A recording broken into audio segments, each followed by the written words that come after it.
Yeah, the two developments. They know the two developments. Good morning, everybody. And that they wanted us to do it full time, so that it just isn't gonna work. Let's herd the cats. We'd like that. All right, thanks, everybody. Getting it early for this particular meeting of the TAB. Important as we work on this regional solicitation to have plenty of time to talk about some of these scenarios. So I'm going to call to order the meeting of the Transportation Advisory Board of the Met Council. It is Tuesday, June 12th, 2024. It is 12:04 p.m. And we've got an agenda to approve. Is there a motion to approve the agenda?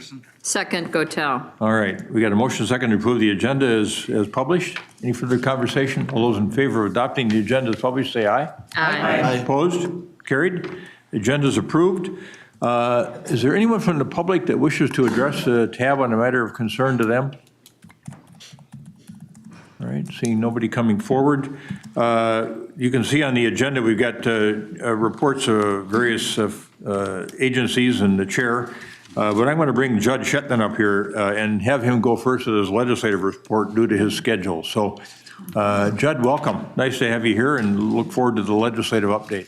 Great. Well, thank you, Mr. Chair and members. It's great to be here. It is always nice to come back and see the TAB every year after we wrap up the legislative session. As folks, I'm sure realize that we wrapped up the calendar years 23 and 24 biennium just a couple weeks ago. And so while this wasn't quite the robust type of budget setting session that we experienced in the 2023 session, there were a number of transportation related activities that occurred. And so I will look forward to walking through those with you here today.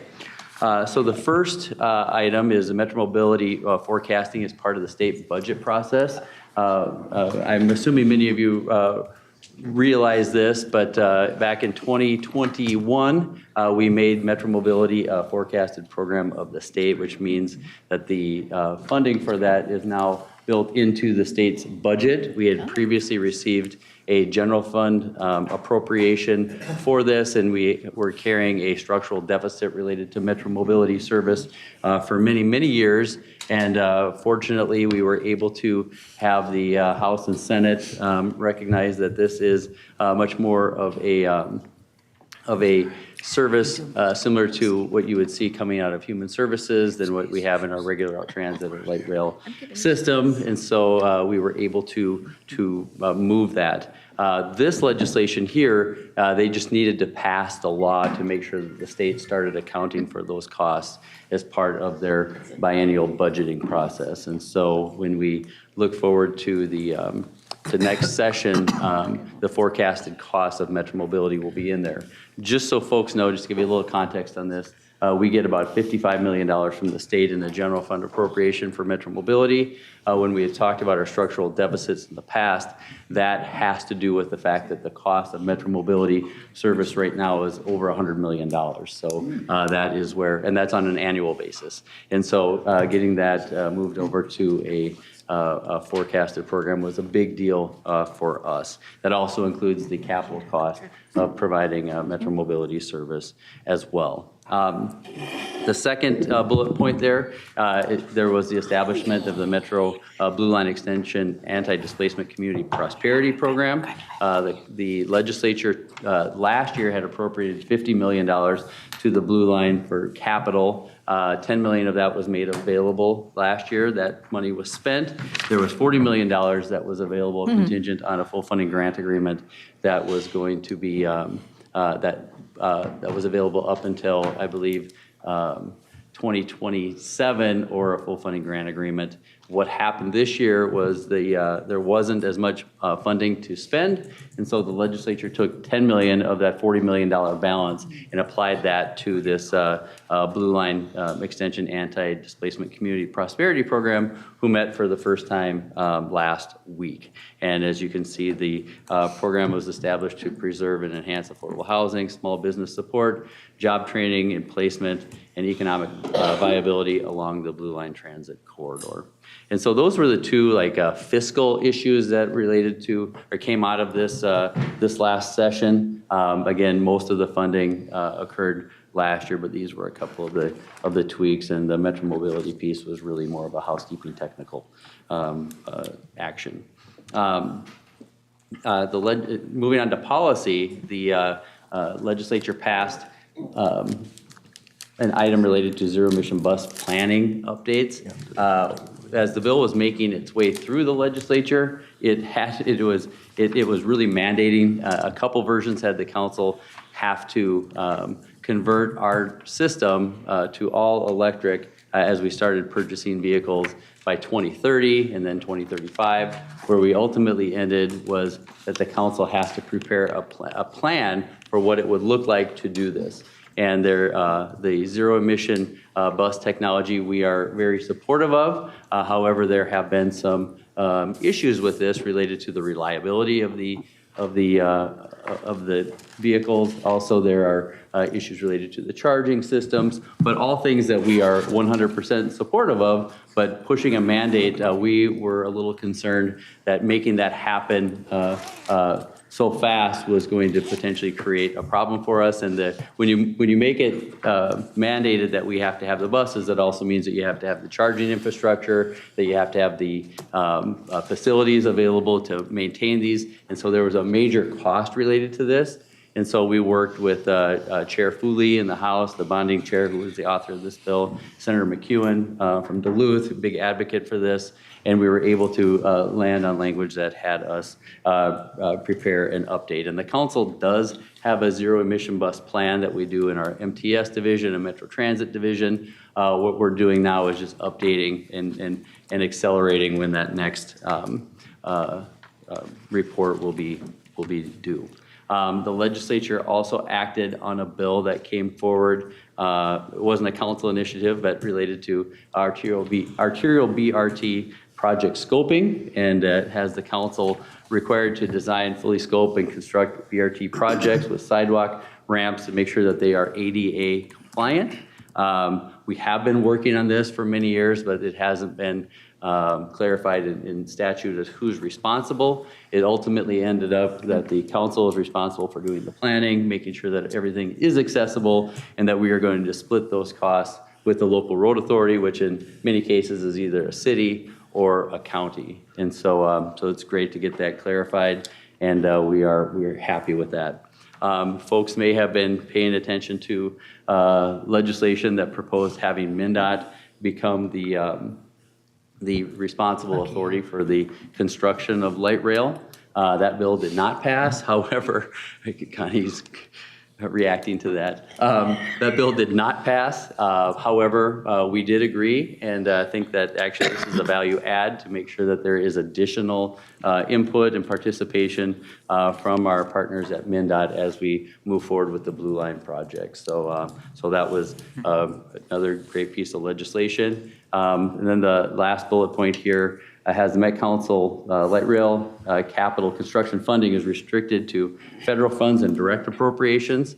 What this legislation really regarded was the regional transit sales tax, and that it restricts the regional sales tax from being used to construct light rail in our region. And so that was just clarification language that came from the House and Senate transportation leaders, and so there was questions about what this would look like, and so they added this language that basically says that we either have to get a general fund or a direct appropriation from the state, general fund or bonding, or it would be the federal funds, which would be the federal matching funds that would come to construct that project. Mr. Chair, Yes, just real quick to this point, does that then preclude counties from funding? Mr. Chair, Commissioner Holberg, no, it does not. I think that's probably where the clarification was made. This related directly to the council funds, and that the council would not be responsible for paying any of the capital costs of light rail, future light rail projects. This applies basically to the Blue Line, and that we can only provide the funds that are general funds or the federal funds or a general obligation bonding.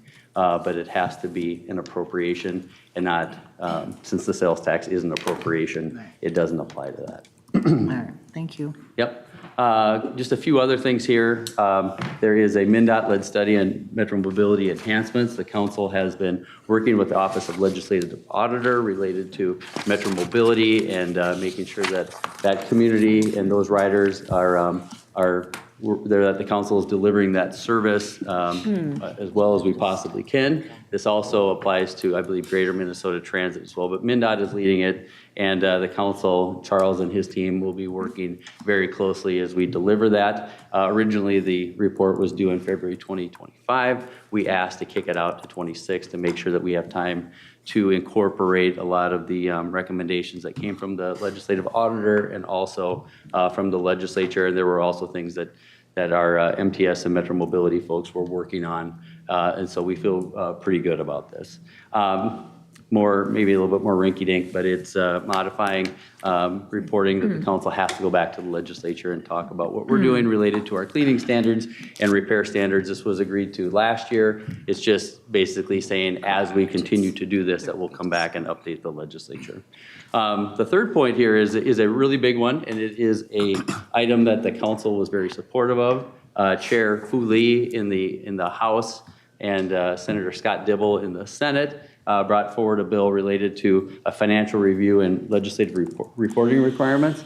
And this relates to basically all of the transit revenues that the council receives, and that is passenger fares, federal funds, sales tax, general fund, MVEST, whatever you can come up with, that the council will take those funds and be able to come back to the legislature and tell them exactly what we're doing with them, what our plan is for them. As folks know, we not only operate the system, but we also operate the transitways. There are major costs related to capital maintenance that we were able to settle last session, major costs that look long-term, way out in time, and that we are going to be able to use this legislation to be able to tell folks exactly what our plan is related to those funds. I know Councilmember Barber, folks at the council are going to be working very hard on making sure we do this.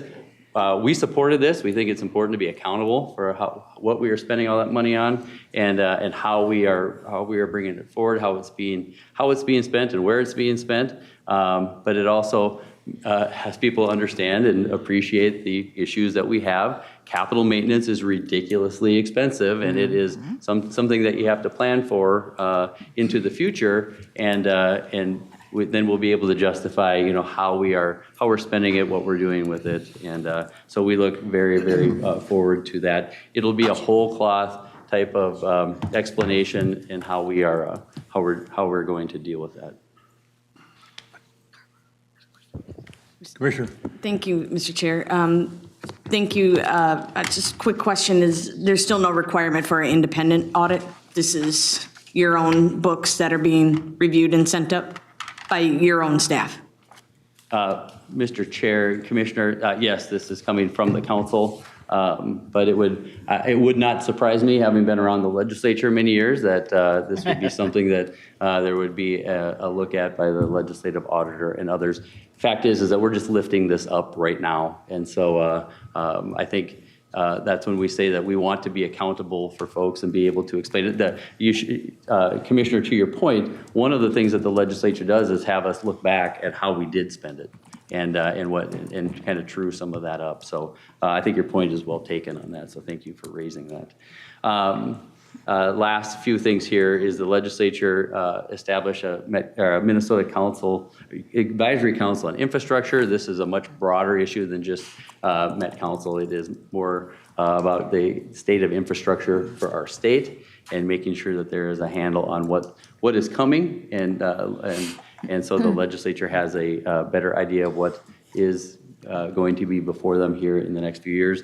The council is on this as kind of an ex officio member. Our issues are going to be addressed more so through our transportation financial plan that I just mentioned, but that happened. There was a transportation greenhouse gas emissions impact assessment that established a technical committee. That doesn't exactly roll off my tongue, but it is. This builds on the legislation that passed last year. This has much more to do with MnDOT than it does the Met Council, but I'm just adding it here. Maybe if you have Mr. Rudin from MnDOT here, he can speak to that probably a little bit better than I can. And lastly, the council is going to participate in the state Agricultural Society-led planning for the 2024 State Fair. And yes, and I know Commissioner Bingham is interested in the State Fair, but this is really, the funding through the State Fair goes through the Ag Committee, and so this is where all of this comes through. It just basically says that the council has to continue to work with the State Fair. We will do that as we talk about park and ride service, accessibility related to transit to the State Fair. I think as folks recognize is that we've had difficulty since COVID. We lost a number of drivers. We've been building that system back. We're looking to bring back, I know, at least 2, maybe 3 additional park and rides, and that we see that this service is going to continue. Things got a little rough there last year, but I will say, and I'm not being defensive, but there were some issues related to transit service at the fair. What folks realize is that when you think of transit at the fair, you think of Metro Transit and our service or some of the suburban provider services. The fair also contracts private service themselves, and some of the issues that were occurring were happening with their contracted service, not necessarily ours, but we're all in this together, so we're gonna work together and have this plan that will hopefully help improve what things look like at the fair in 2024, because it is a big deal. It's a great opportunity to get people on transit and hopefully keep people on transit. And with that, Mr. Chair, I appreciate you letting me go first, and I can answer maybe any questions folks have, but I'm also happy to talk to folks offline as well if you have any questions. But as I mentioned before, it's always nice to see everybody here. Sure, let's check to see if any of our colleagues have questions, but I have one for you right off the bat. Now, 4th bullet point, establishment, establishment of a Minnesota Advisory Council on Infrastructure. Could you speak to the composition of that advisory council? Well, Mr. Chair, I can't speak to it super well, but it says the council will be non-regulatory and will maintain a vision for the future of Minnesota's infrastructure that provides for property management, coordination, and investment. And as I mentioned, the council is a non-voting member on this, but I would be happy to pull that information and send it to Elaine and have it sent out to folks. It's for broader government. I mentioned it here just because the council is mentioned as a non-voting member, but it is really, I think, to make sure that the state has a better idea of where we are at as far as our the state of our infrastructure, but also in order to make sure that the state is taking every opportunity that it can in order to leverage potential federal funds that are made available. Representative Erin Cagle carried this bill, brought it forward to the legislature. She is the chair of the infrastructure committee in the House that really does look at leveraging IIJA funds that are available and scoping out to make sure that there are other opportunities for the state. But I didn't pay quite as close of attention to this one because as I mentioned before, some of our capital issues are being managed and maintained through other sources of funds. But I'm happy to get that information, and I'll send it to Elaine this afternoon. Yeah, I think due to the advisory nature of this body, we've probably got a distinct interest in how it's populated, so. Yeah, yep, I can get the membership of that, no problem. Okay, very good. Thank you. Other questions for Judge Shetton? Just on the same Honey. subject, Mr. Chair, I don't mean to be critical of the legislation, but it seems like we have in the state several of these types of organizations who create vision for the state, Minnesota, 2050. There's all kinds of different organizations. I wish maybe there is coordination with them, but, or maybe there's separate goals that they have, but I don't know.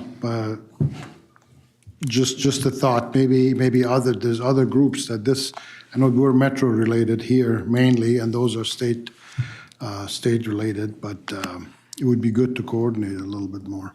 So just a Mr. thought. Chair, I think it's more of a comment, right? Huh? Is that more of a comment?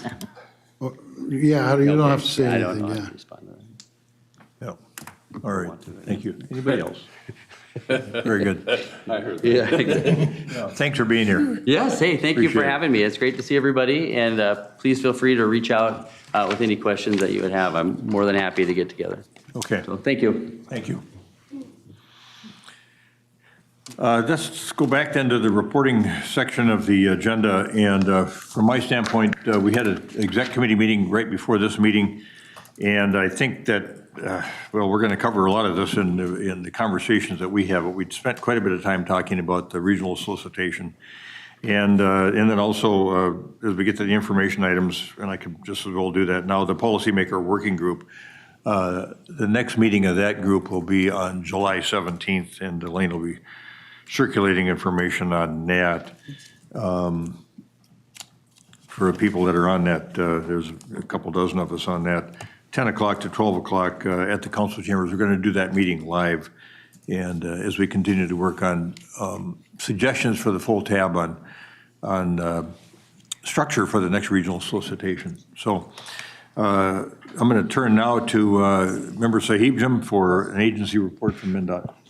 Thank you, Mr. Chair. It's basically tagging on what Mr. Shetland talked about, that basically the legislature giving us, the DOT, I would say giving us an opportunity to enhance our relationship with our sister agency, which is Metro Council, in delivering big LRT, in this case, LRT projects.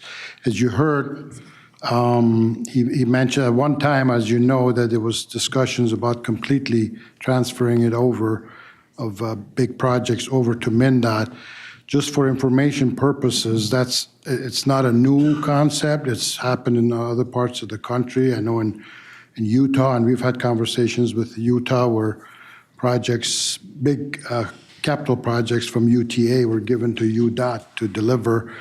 And they were kicking and screaming, and eventually, this was 3 years ago, and I think it's going fine now. While it was a difficult thing for us to take on at this point because the Blue Line project is going on, and we didn't want to delay that, but I just want to say eventually any kind of a proposal we can figure it out and get it done. But in this case now, we already work with the Met Council on the construction projects such as Southwest LRT, but I think this one will be more based on this legislation. We're already working on an organization. The governor signed the bill into law, which means we have to be working with them closely, and we're basically have mainly two or three positions that will be added, so we're going to supercharge our involvement, and our opinion in this case, MnDOT, is going to count a little bit more than what it did in the past. So we'll have to work real well together with the Met Council so we don't get into the same situations like we have in the past. All right. I noticed there was MnDOT personnel at the last Southwest LRT Quarter Management Committee meeting, so it was good to have you there. Yep. Organizationally, agency-wise. Any questions for Member Sahibjam on that report out? Please have Todd Bewan back with us. Oh, thank you. Yeah, I mean, curb that enthusiasm. Yeah, no, one exciting thing, I think, well, it's something that I think this group will be interested in, and the MPCA is responsible for producing the greenhouse gas emissions inventory for the state. And we're about 6 months out from producing the next version of that. If you remember the last time we did that, it was completed through 2020. It showed some nice downturns in emissions statewide from 2005 to 2020. We saw about a 23% reduction in greenhouse gas emissions inventory across the state. What it did do is bump our transportation sector to be the #1 emitter of greenhouse gases. Energy production dropped significantly. It continues to become cleaner. So that moved down. Transportation emerged as the #1. Other sources, of course, are industry, residences, agriculture. But we're going to be releasing the newest report on this in about 6 months. And that'll take us up through 2022. So it's kind of interesting. You know, it takes time for all this data to come in from a lot of different sources and for us to do all that work. But it will bring us up through 2022. The last one was through 2020, which was the first year of the pandemic, of course.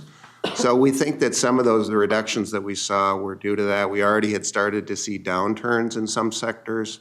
but that was, more rapid in 2020. It'll be interesting to see as we add 2021, 2022 into the inventory, if we see an increase again, or just what will happen there. But we'll look forward to bringing that information here and statewide, in about 6 months, as I said. So that's really all I have today. Good. How about update on the deployment of the Volkswagen funds? Are you continuing to build out We are. charging We station have, systems around the state? we're getting into the last, 2026, 2027 will be coming to a close on that and finishing up phase 3. I don't have details on that now, but there's grants, there's always new grants coming out and new things happening. I know one of the big grant programs that is not related directly to VW is Clean Ports. There's a lot of money, and this is maybe more of an issue for Duluth, and I'm not sure if there are ports within the metro area that are affected by that, but there's opportunities for cleaning up some of the activities that happen around our activity on waterways and port activities. So, but we can come back with updates on VW as well. Okay. You just caused me to think of something that was really interesting. I learned a week or so ago. I had breakfast with former Secretary of State Mark Ritchie and a woman from the British consulate. And there's been a study done in the Great Lakes on use of freighters and barges for containerized movements. And the study has determined that if you use containerized movements out of Duluth, if you had Duluth, out of the two biggest ports in the Great Lakes are Duluth and Chicago, or Cleveland. And if we had a strategy that was broader in scope around moving containers into and out of those major ports between here and Western Europe, you would cut the time down by 4 to 6 weeks in terms of the transportation of those goods back and forth. And you would reduce greenhouse gas emissions by 40% over what it takes to have surface transportation vehicles move those goods to the ports on the East Coast.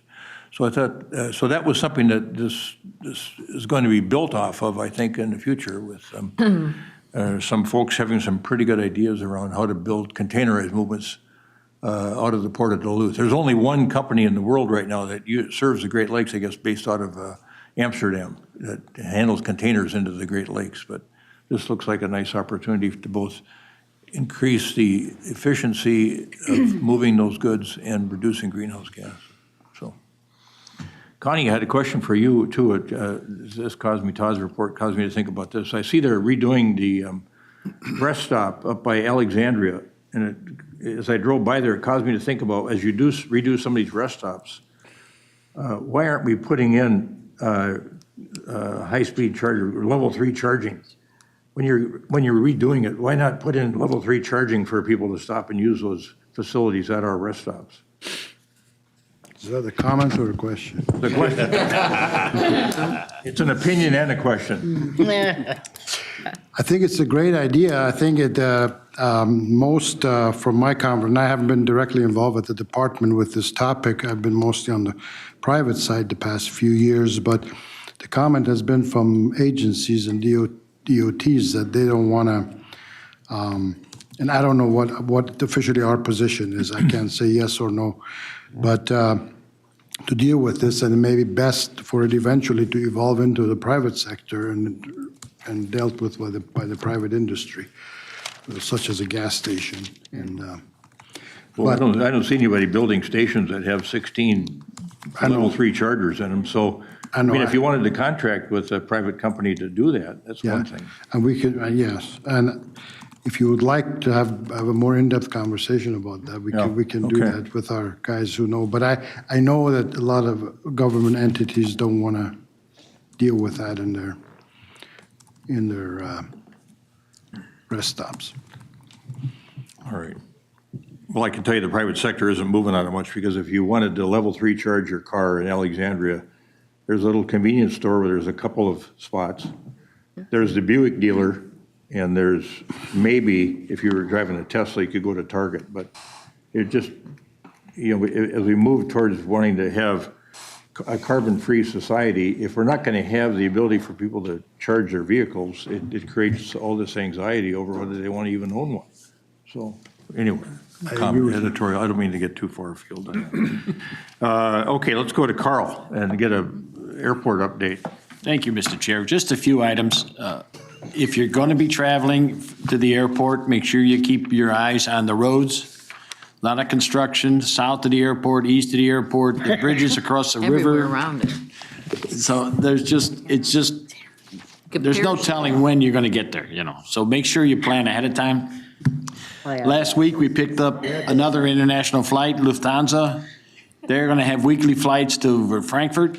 Now, that's the most international flights we've had at the airport since it's opened. And as bad as this economy seems to be, we can't stop people from coming. We've had more people fly this year than ever. Before 19, we've passed that mark. And at Terminal 2, it's gone bonkers. We're going to be adding about 6 more gates at Terminal 2 over the next couple of years because of the increase in flights from Sun Country, and they're just increasing exponentially. So that's about all I have, Mr. Chair. No, encouraging. Yeah, thank you for that. The questions for Member Crimmins? Move on to Deb Barber with the Met Council update. Member Barber. Thank you, Mr. Chair. Actually, kind of tying in with a little bit with what Judd presented, last Monday at Transportation Committee, we had the Metro Transit Zero Emissions Bus Transition, our 2023 annual report. As Judd mentioned, there's been some technical challenges. We have 8 buses currently in circulation. About half of them are operating right now. They were purchased for the C line, and those buses were the first 60-foot articulated buses in the country that were electric. And so, as we've learned a lot, our manufacturers have learned a lot of both the buses and the chargers. If you look at the current report, you'll see that some of the things like the mileage use and reliability metrics were down for 2023. However, we do have some good things kind of coming up into the future.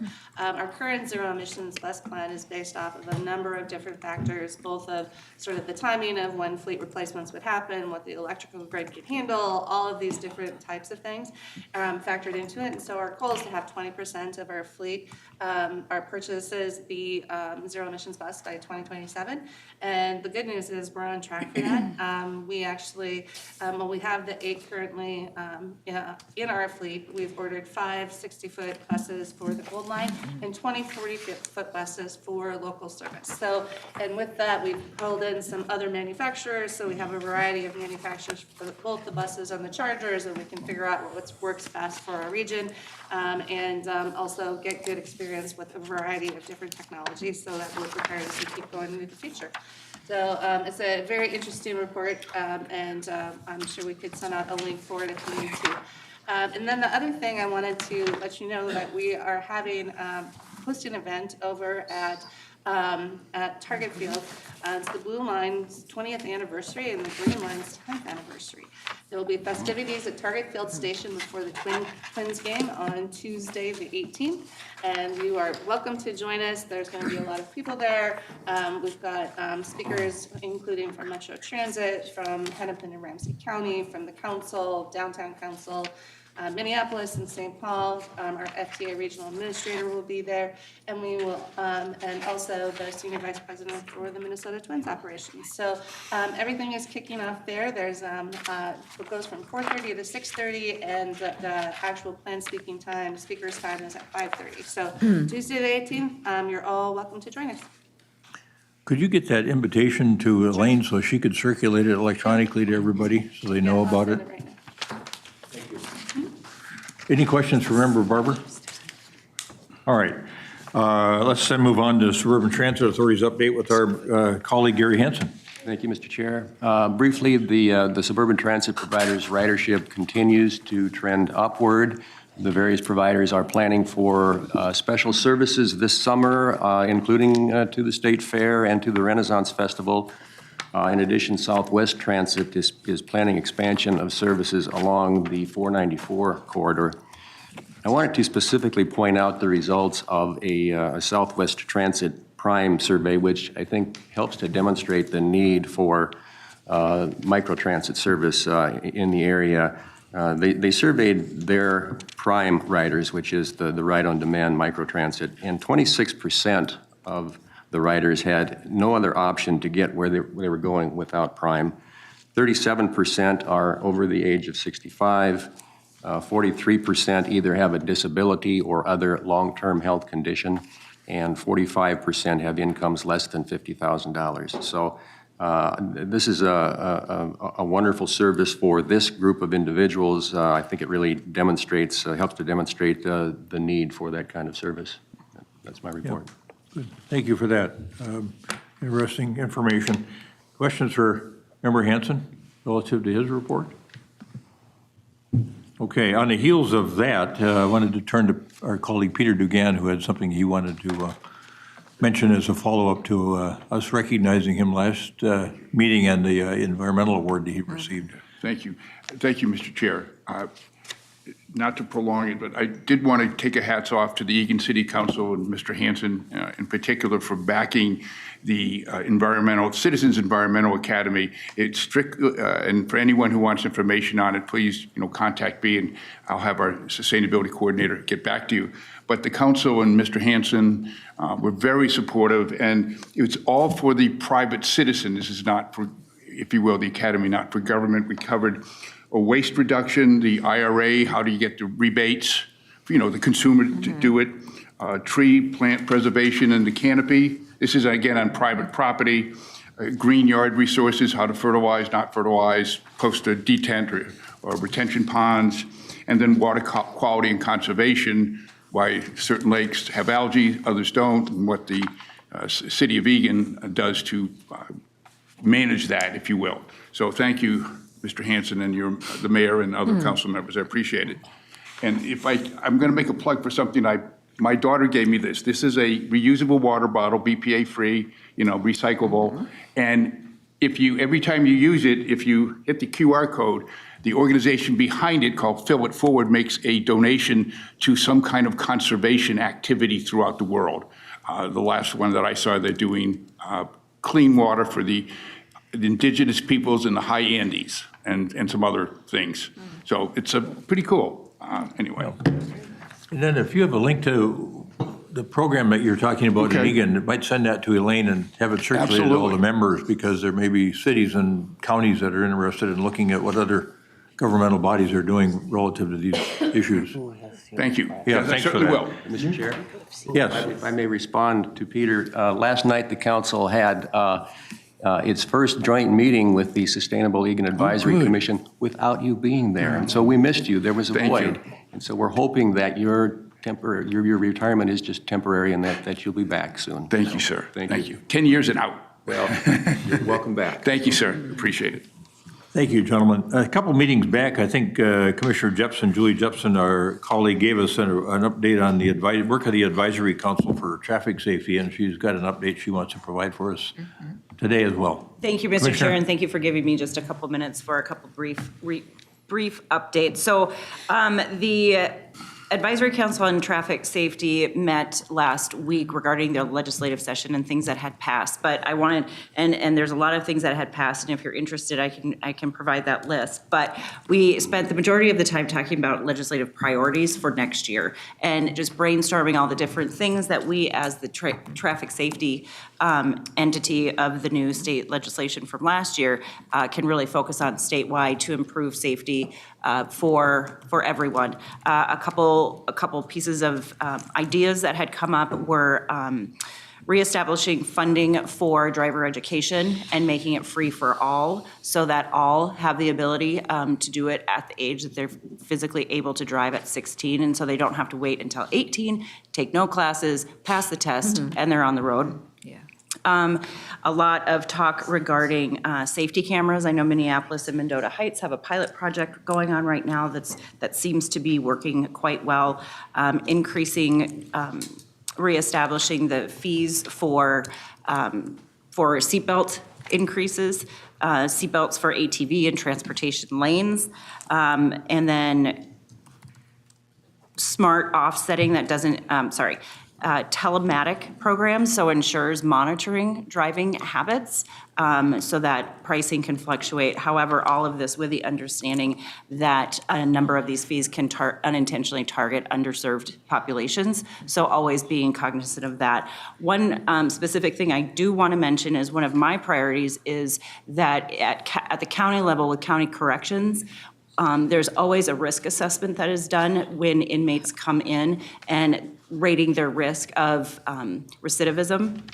And so a lot of that is about the crime they've committed, about future crimes that they might commit, their mental health status, but really there's no focus on driving while under the influence. And what is that increased rate of recidivism based on how they've carried on historically. So the interesting thing, St. Louis County, my colleagues in St. Louis County have started a pilot program called Screening, Brief Intervention and Referral to Treatment, acronym SBIRT. And so they have taken their inmate population, and the rate of recidivism before this pilot program was at 40%. It has gone down to 5%. So that, I feel, is one thing that would be very interesting to discuss in this and impact our work that we're doing here with such an incredible decrease in dangerous driving. So if anyone has any ideas on statewide traffic safety, I'm all ears, would love to hear them because we are working on that now. So thank you, Mr. Chair, for the time. Thank you, Commissioner. Questions for Commissioner? Comments? Member DeGan? Commissioner, excuse me, did you say that raising the driving age, is that? No. I'm sorry, I just couldn't hear. No, that's fine. So if you are 18, so if you are under, if you're 16 or 17 and you want to get your license, you're required to take driver's ed. Right. Right? At 18, that requirement goes away. And so a lot of people who can't afford to pay for driver's ed don't get their license until 18, but they don't have the education required or necessary or beneficial to understand the rules of the road. Okay, thank you. So you can get a license when you're 16 without having to do the driver's ed? You'd still have the requirement to do it. It would just be paid for. Because that, I mean, it's about $500, I think I paid for my son and daughter for driver's ed. That is a large amount of money before you get your driver's license. Yeah, good. Thanks for that clarification. As you were, Member Marino. Yeah, thank you, Mr. Chair and Member Jemison. I just want to say that is a really good idea about reducing the cost for driver's ed, and I really like to see that there is progress going forward, safety. I really want to encourage more discussion about how we design our roads too, and reducing traffic speeds. We can, a crash at slower speeds is going to be less damaging to people, and that's the only comment I wanted to make, but thank you for being in that group, and I'm glad to see the work is happening. Member DeGan, then Member Chowdhury. Thank you. One more question for Commissioner. Has, under the DUI umbrella, what is being done with, marijuana, THC, gummies, et cetera, drinks now with them? Is that being incorporated, or is there a test, roadside test? Yes, that's being incorporated in some of the discussion. I don't believe there is a speedy roadside test that is fully admissible in court.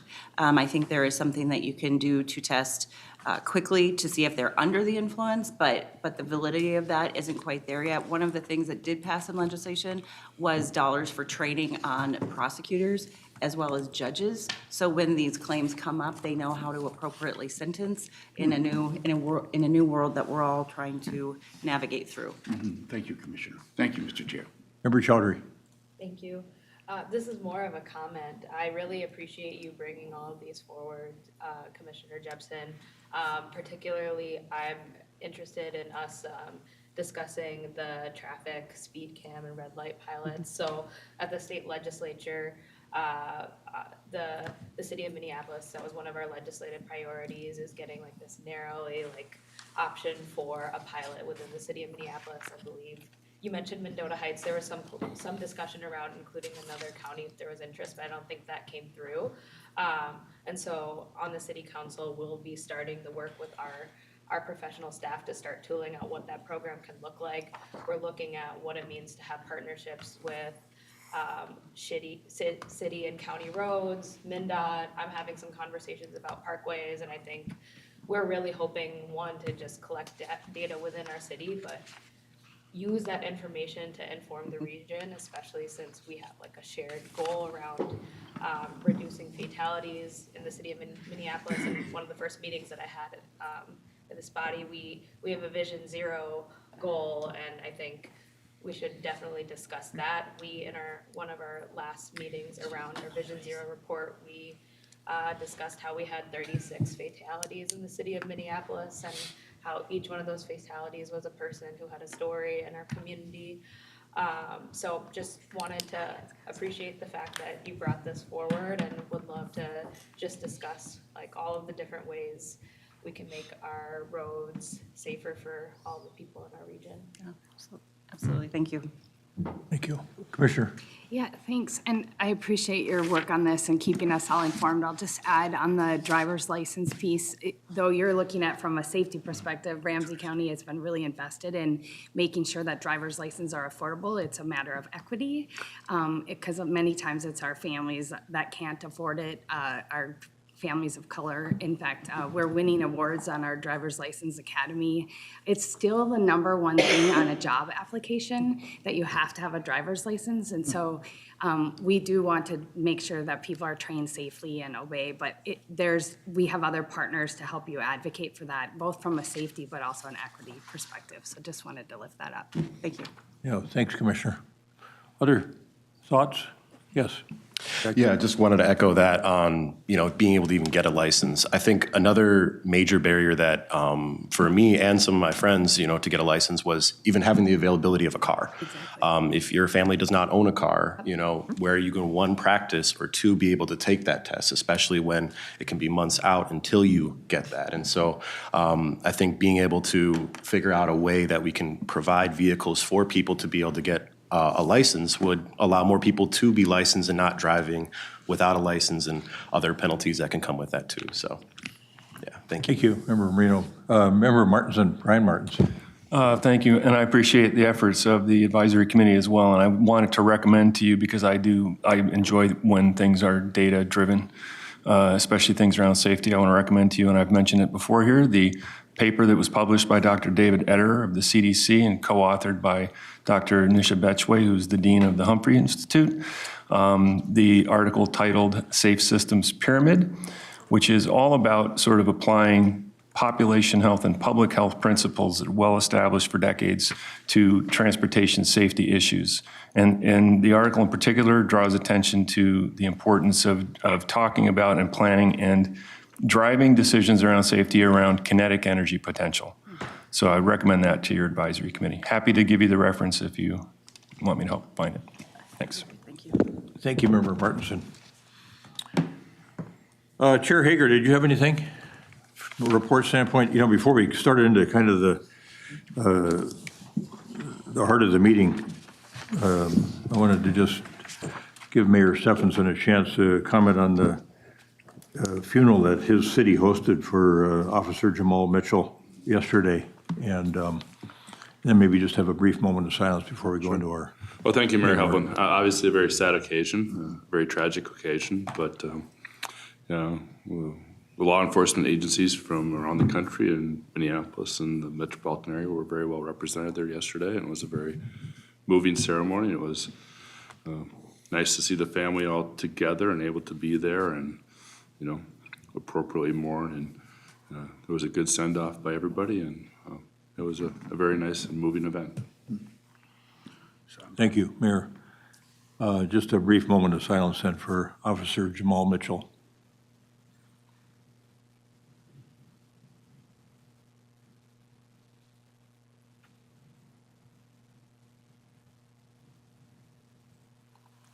Thank you. We've got some minutes, the May 15, 2024 Transportation Advisory Board minutes. So moved, Anderson. Second, Winchell. We had a motion second to approve the minutes of May 15, 2024. Any further discussion? All those in favor of approving those minutes of May 15, 2024, say aye. Aye. Aye. Opposed? Carried.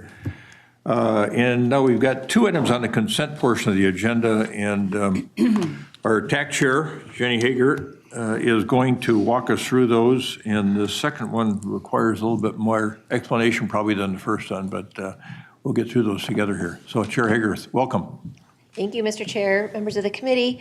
Starting with 2024-28, this is a streamlined TIP amendment to the 2024 to 2027 TIP, and it will adjust 2 existing projects in the TIP.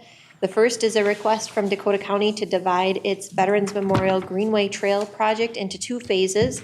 The total project cost will decrease from $15 million to $13.8 million. The project is not funded with regional solicitation funding. Rather, the project funding is a combination of congressionally directed federal funds and other funding. The total project length is 3.6 miles, with each proposed phase being 1.8 miles. There's a section of trail between the 2 proposed phases, which is currently being constructed. The second is a request from the City of Minneapolis to add an intersection to an HSIP project, which is making safety improvements to various intersections on LaSalle Avenue, 15th Street, and Nicollet Avenue. The new intersection is at 15th Street and Willow Street, and the work will be funded with local funds. TAC unanimously recommends approval of these TIP amendments. And then, any questions on 2024-28? Otherwise, I'll have Chair Hager discuss number 2024-29 too. Okay. Go ahead. 2024-29 is another streamlined TIP amendment for the 2024 to 2027 TIP, and it will make an amendment to the project on US 169, Kasan 9, and Minnesota Highway 282. It's an interchange improvement project. This project shows up as multiple lines within the TIP with multiple agencies identified as project sponsor for various elements of the project, reflecting a partnership between MnDOT, Scott County, and the City of Jordan.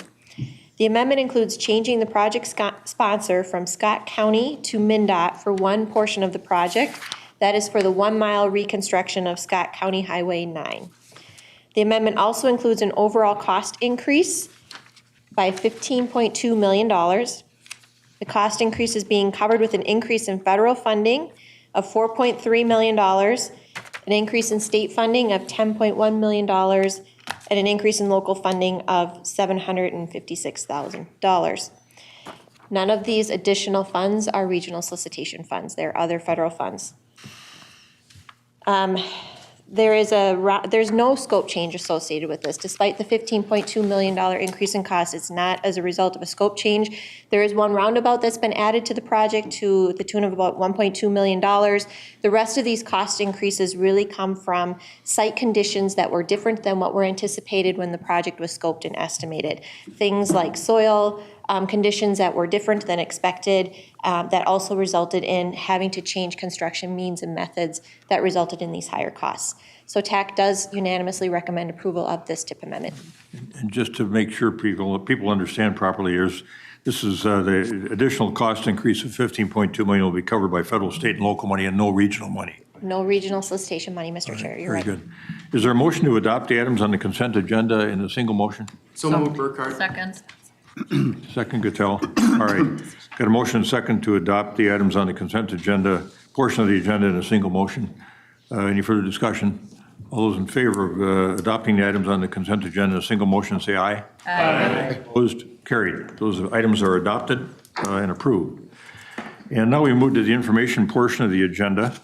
And we're just about on the schedule that Elaine has guessed at, I guess, estimated.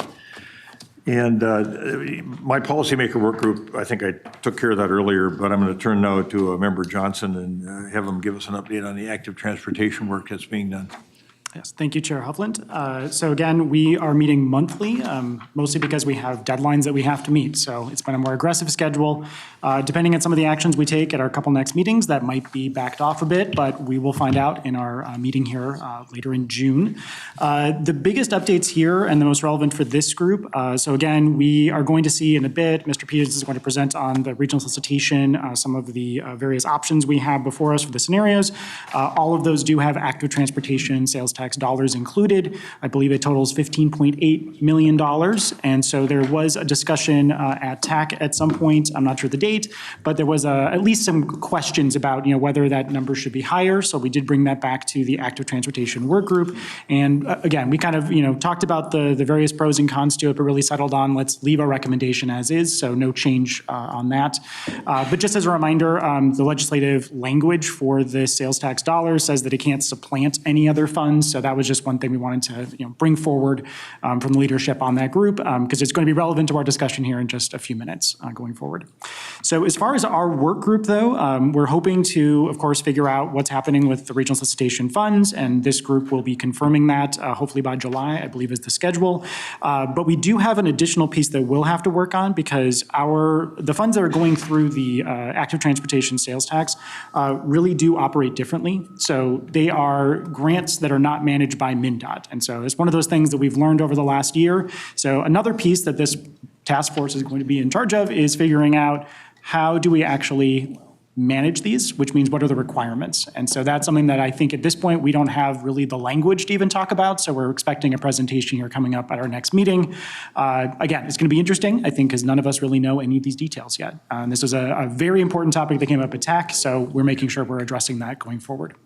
Other than that, we are going to hopefully make a decision on whether we're going to pursue a 2025 solicitation with these dollars. That would be off cycle. And in addition, just as a comment, I think the feeling so far has been this would take a lot of effort from staff. It would take a lot of effort from our work group. It would also need to come back through TAB. So it would add a lot of work to everyone's plates. So that's just one of the considerations we're thinking about. Of course, there's urgency in spending the money, though. So we'll be hopefully coming back with a recommendation in July to this group. Then the last piece is that we're going to be working really closely with the regional solicitation evaluation, because we need to figure out a long-term plan about how these dollars get spent. So I'll leave it there and open for questions. Yeah, good. Thank you, Member Johnson. Any questions, comments based on Member Johnson's report? Okay, good. Next topic of conversation is the regional funding scenarios and regional solicitation funding scenarios. I'll bring Steve Peterson up to help kick this conversation off. And this is, as I mentioned, we had a good conversation about this at the exec committee.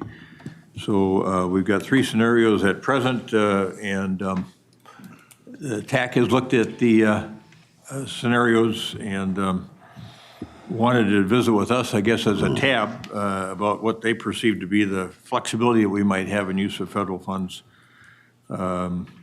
more so than we were presently exercising. But nonetheless, that's part of the substantive conversation that we're going to have today. And then as far as the policymaker working group is concerned, that we'll be starting work on July 17, we'll try to frame up some of the goals of the TAB, or some ideas on goals for the TAB with respect to the region's transportation system for the future. So there is a little bit of that affect in here, if you will, in this conversation today, and we'll talk about that in terms of some of the observations of TAC members that Chair Hager might talk about. So I'll turn now to Steve Peterson to begin the conversation. Yeah, thank you, Mr. Chair, and good framing of the topic for today. So we do have some background slides we want to go through, particularly for the members that just started here in January, February. But again, this is an information item. Next month will be an action item. What we want to discuss today is the three funding options. Our plan is to bring those next week to TAC funding and programming. As they sit right now, unless we get direction otherwise from this group. So again, we've developed three scenarios. We'll go through exactly what those are again. Unless we hear otherwise, those are the ones next week TAC funding and programming will be commenting on, unless you want us to change it.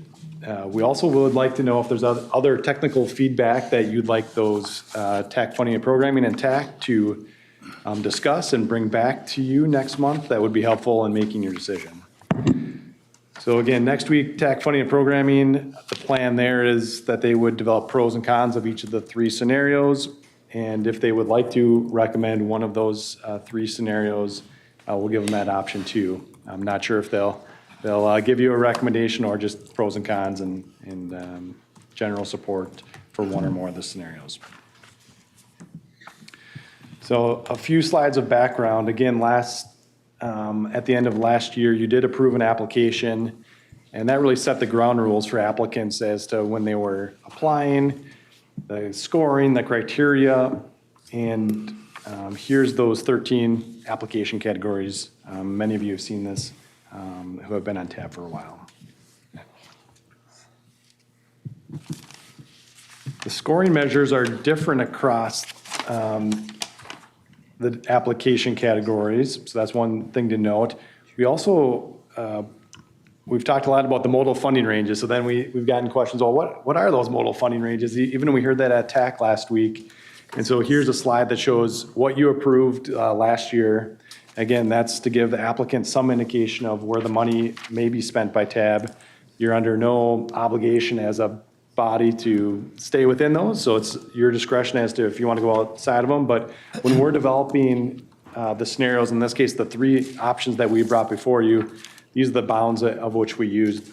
We stayed within those scenarios. And if you hear the term midpoint, it's the middle point of that range. So for instance, for roadways, you can see the range that you approved last year, 46 to 65% of the federal funds.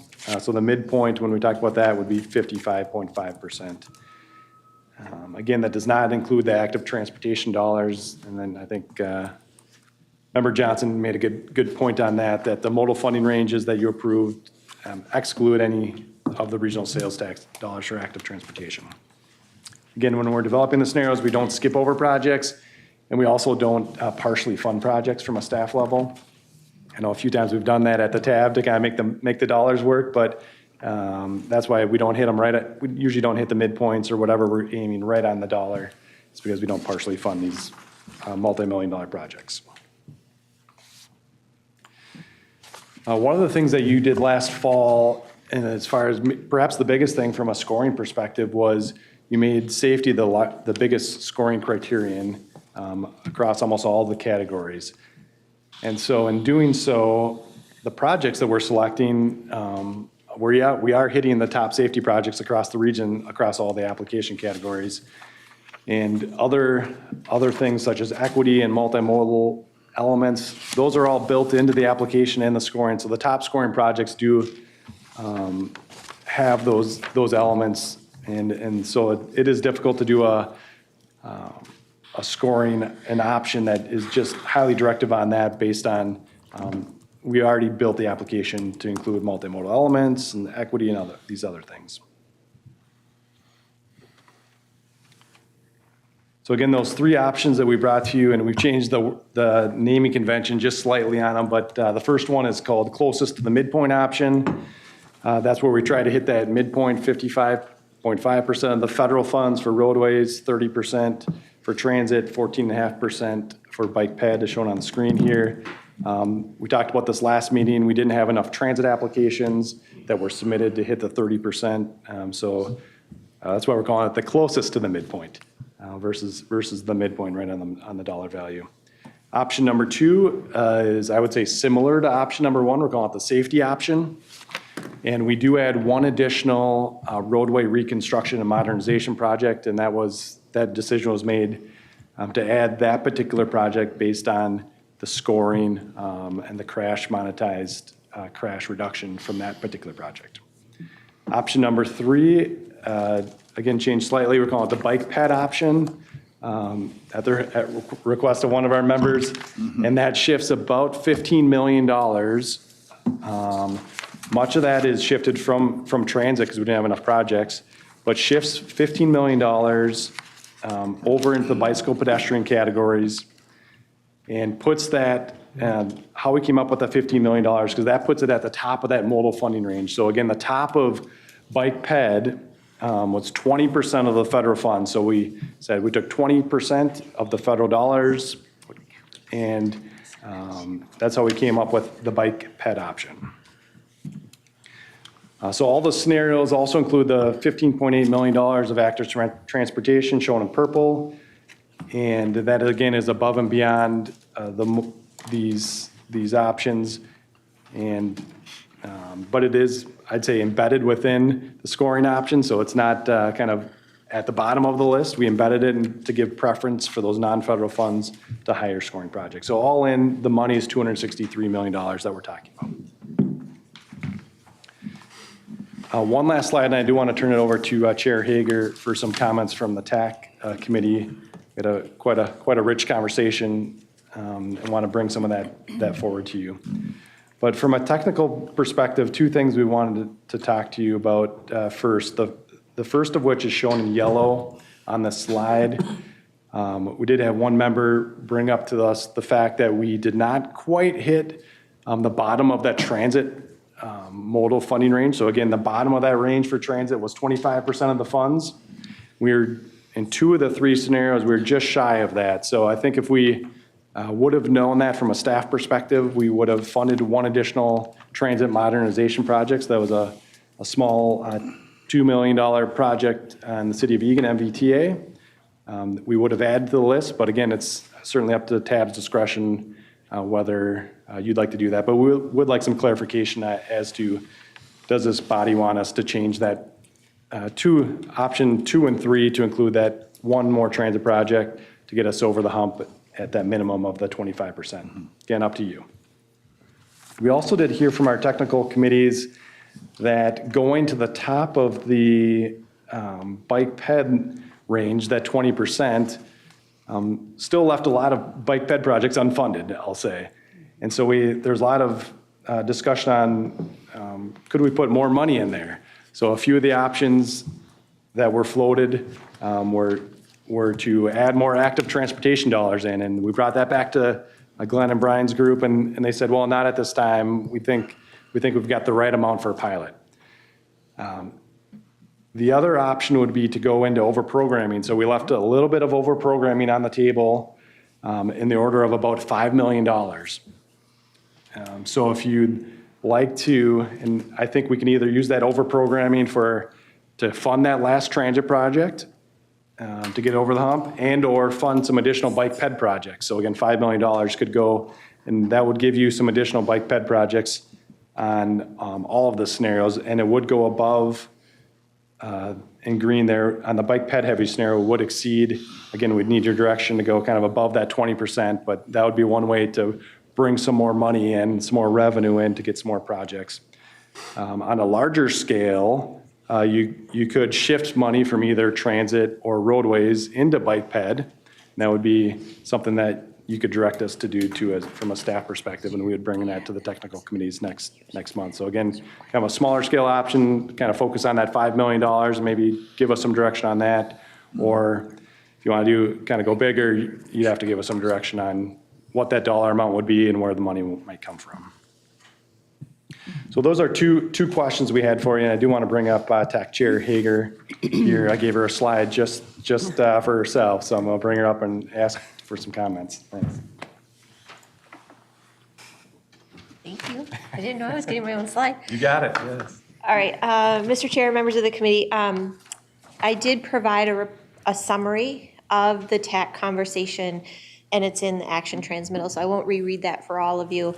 But did consult with TAC. This was not an action item at TAC. It was a discussion and providing thoughts from TAC that the group had a majority agreement on. And those have kind of already been shared a little bit here, but to summarize, TAC did want TAB to see that in the funding scenarios, the transit category is just shy of its minimum per the modal funding ranges. And so that's been discussed here. But the other big feedback from TAC is that there's very little differentiation in the 3 scenarios that are before you as they stand right now. And so from a TAC perspective, right now, there's very little to provide in terms of a technical standpoint, feedback to TAB to help in making that decision of which scenario should be selected. The projects are very similar between the 3 scenarios. The number of projects are very similar between the 3 scenarios, and that's summarized in the packet as well.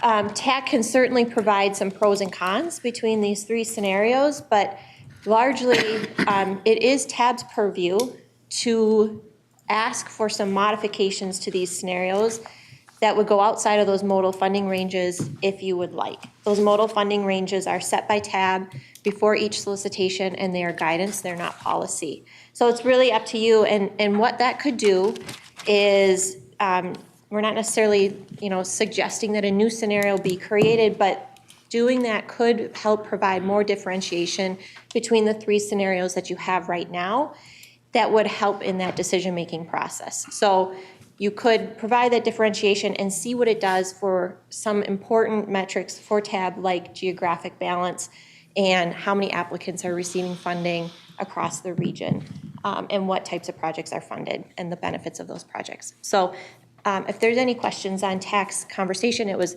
far more robust than that, lively maybe. There were other ways to provide differentiation that TAC discussed, but we did not have consensus on those ways. Those are provided in the action transmittal just for reference for you as well, and I'm happy to share any further insights or answer any questions that you might have. Questions for Chair Hager? No. Okay, at this point in time, yes. General question for either of you. Could you guys spend just a minute explaining how overprogramming works, why we do it, and as well, since that's a big part of our funding decision? Yeah, thank you, Mr. Chair and members. So we have an amount, it's about, typically for this body, it's about moving forward, $125 million per year, so $250 million every 2 years for the cycle. Because we're doing projects that take multiple years to develop, from a programming strategy perspective, we do select and put in the tip more projects than we have money for, so called overprogramming. Right now, we have $25 million of overprogramming that's built into the scenarios.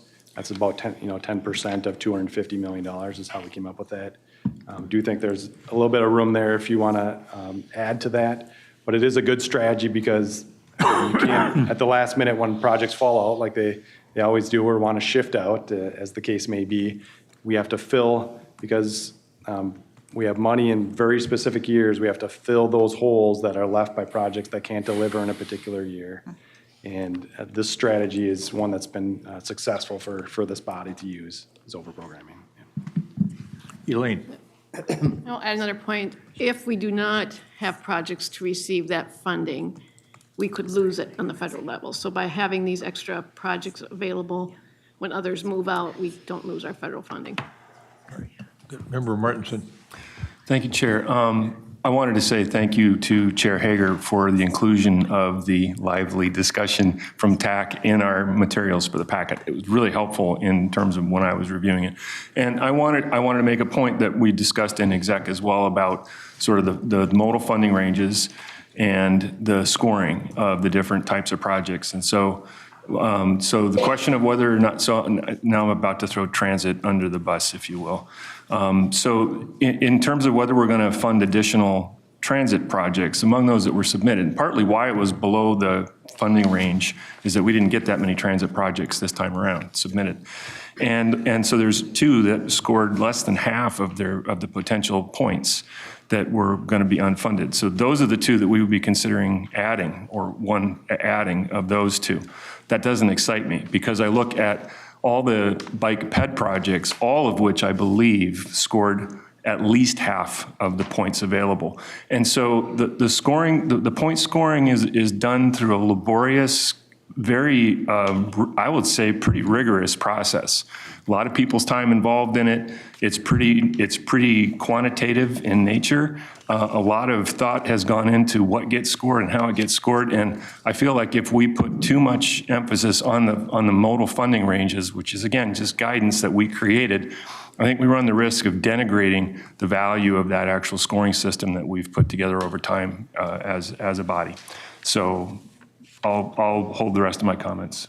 Does that lead you personally in a specific direction? It does. So obviously I'm the non-motorized rep, so I'm always here to represent more bike ped projects getting funded, right? So and so I like the idea of adding some additional money from overprogramming in particular, maybe $5 million to what we disperse in this round.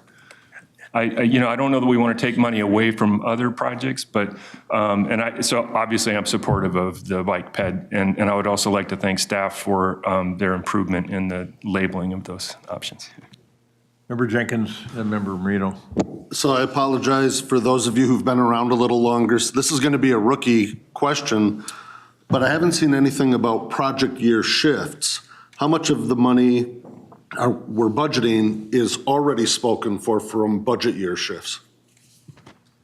Yeah, thank you, Mr. Chair and members. It's a great question, and the answer is $32 million. So there's two projects that have come through this body. I guess in the last year, one of them was Highway 252, which had 4 grants associated with it. And then there were 3 or so projects related to Blue Line Extension that were, I'd say, connecting projects to Blue Line Extension. And so those all, because the project also got shifted out, those connecting projects also got shifted out. So the culmination of that is about $32 million is taken off of the total revenue for those particular years, 28 and 29. Yep, great question. Just hold Member Marino and then the Commissioner Gattel, then Member Hanson. Thank you, Mr. Chair. Just kind of wanted to elaborate a little bit more on what Member Martinson was saying, about there isn't really a lot of transit projects. And I do think it's important to think about the quality of projects that we are funding. There were, for projects that were below 50% that were on the bike ped emphasis, we have 3 spot mobility and safety projects, 1 strategic capacity, and 2 transit modernization projects that all scored lower than 50%. We have multi-use trails and bike facilities. The highest unfunded project is scoring 75% with 821 of the maximum points there, which is the highest except for one in bridges. And if you look at the second lowest funded one for bridges, there's 9 trails that are above that. So there's a lot of room there. When we're thinking about a bike ped emphasis project, it's hard to really thinking about, a scenario that's an emphasis on that when we're funding projects that are scoring as low as 40%, and we have projects that are scoring 75% that are not being funded. Thank you, Member Marino. No, let's see. It was Commissioner. And then I wanted to piggyback on your, that was a conversation we had in an executive meeting as well, is how many went unfunded. But we're also talking about one of the biggest things we went with safety and having safety for ped bike projects and those kinds of things, because those are the highest fatalities that we have. And so I'm definitely in favor of using over-programming dollars to fill in some of those gaps and pull a couple of projects up. Good. Thank you. Member Hanson. I would caution the members that we need to be careful about comparing scores across categories. We've talked about this before. There's different criteria for the different categories. It's really not possible to compare scoring from category to category only within categories due to each having their unique scoring criteria. In the transit category, that always has a wider range of scores because fewer entities are eligible to apply. Or that apply for the category relative to other categories, and that can result in lower scoring projects. But I think it's wrong to assume that a lower score in the transit category does not mean it's not a viable, needed project. So I would just caution us to make that consideration. I think it's probably no surprise that I am speaking in favor of the midpoint scenario and trying to fund as many transit projects as we can. Thank you. Thanks for that, Member Hanson. Member Barber. Thank you, Mr. Chair. I generally support a lot of what has been said here. I think that, but to Commissioner. You pull that microphone a bit closer. Thank you. Sure. But I support a lot of what has already been said, but I want to lift up what Commissioner Gattel was saying about safety, because we've been out on the road a lot at council over the last few months with the work that we're doing with the transportation policy plan and the 2050 regional development guide. And as far as it comes to the transportation sector and anything transportation related, all we hear right now is safety, safety, safety, and that's whether it's safety on a road, at intersections, safety on a train, safety on a bus, safety walking, safety biking, all of those things. And that has been I would say by far the resounding theme of all of those things. So I think we did apply extra points to safety, but I think we're also making a statement if we're supporting sort of the safety pathway here. Thank you for that. Member Geisler, and then Commissioner Jepson, and Commissioner Bingham. Mr. Chair, I wanted to point out a little bit more on the scoring rubrics here. Member Hanson's 100% correct. You can't go across categories, but even within a category, there is a thing, all these are graded on a curve. So I'll use strategic capacity as a great example there. The #1 scoring project got 1126. It's a really good project because the next score got 735. That means that those projects, they're empirically not bad, they're relative to each other. The #1 scoring project in each subcategory sets the bar. So if you have somebody who's hitting A's all across the board, it will lower the scores. So setting a referential percentage of points, even within a category, may not be a good rubric. What we can divine from that, say, looking at the multi-use trails and bicycle facilities ones, is there are a lot of projects that are extremely similar from a scoring perspective. So relatively speaking, these projects are similar to each other. It does not make them all better. It could mean that they're all kind of getting Bs across the board.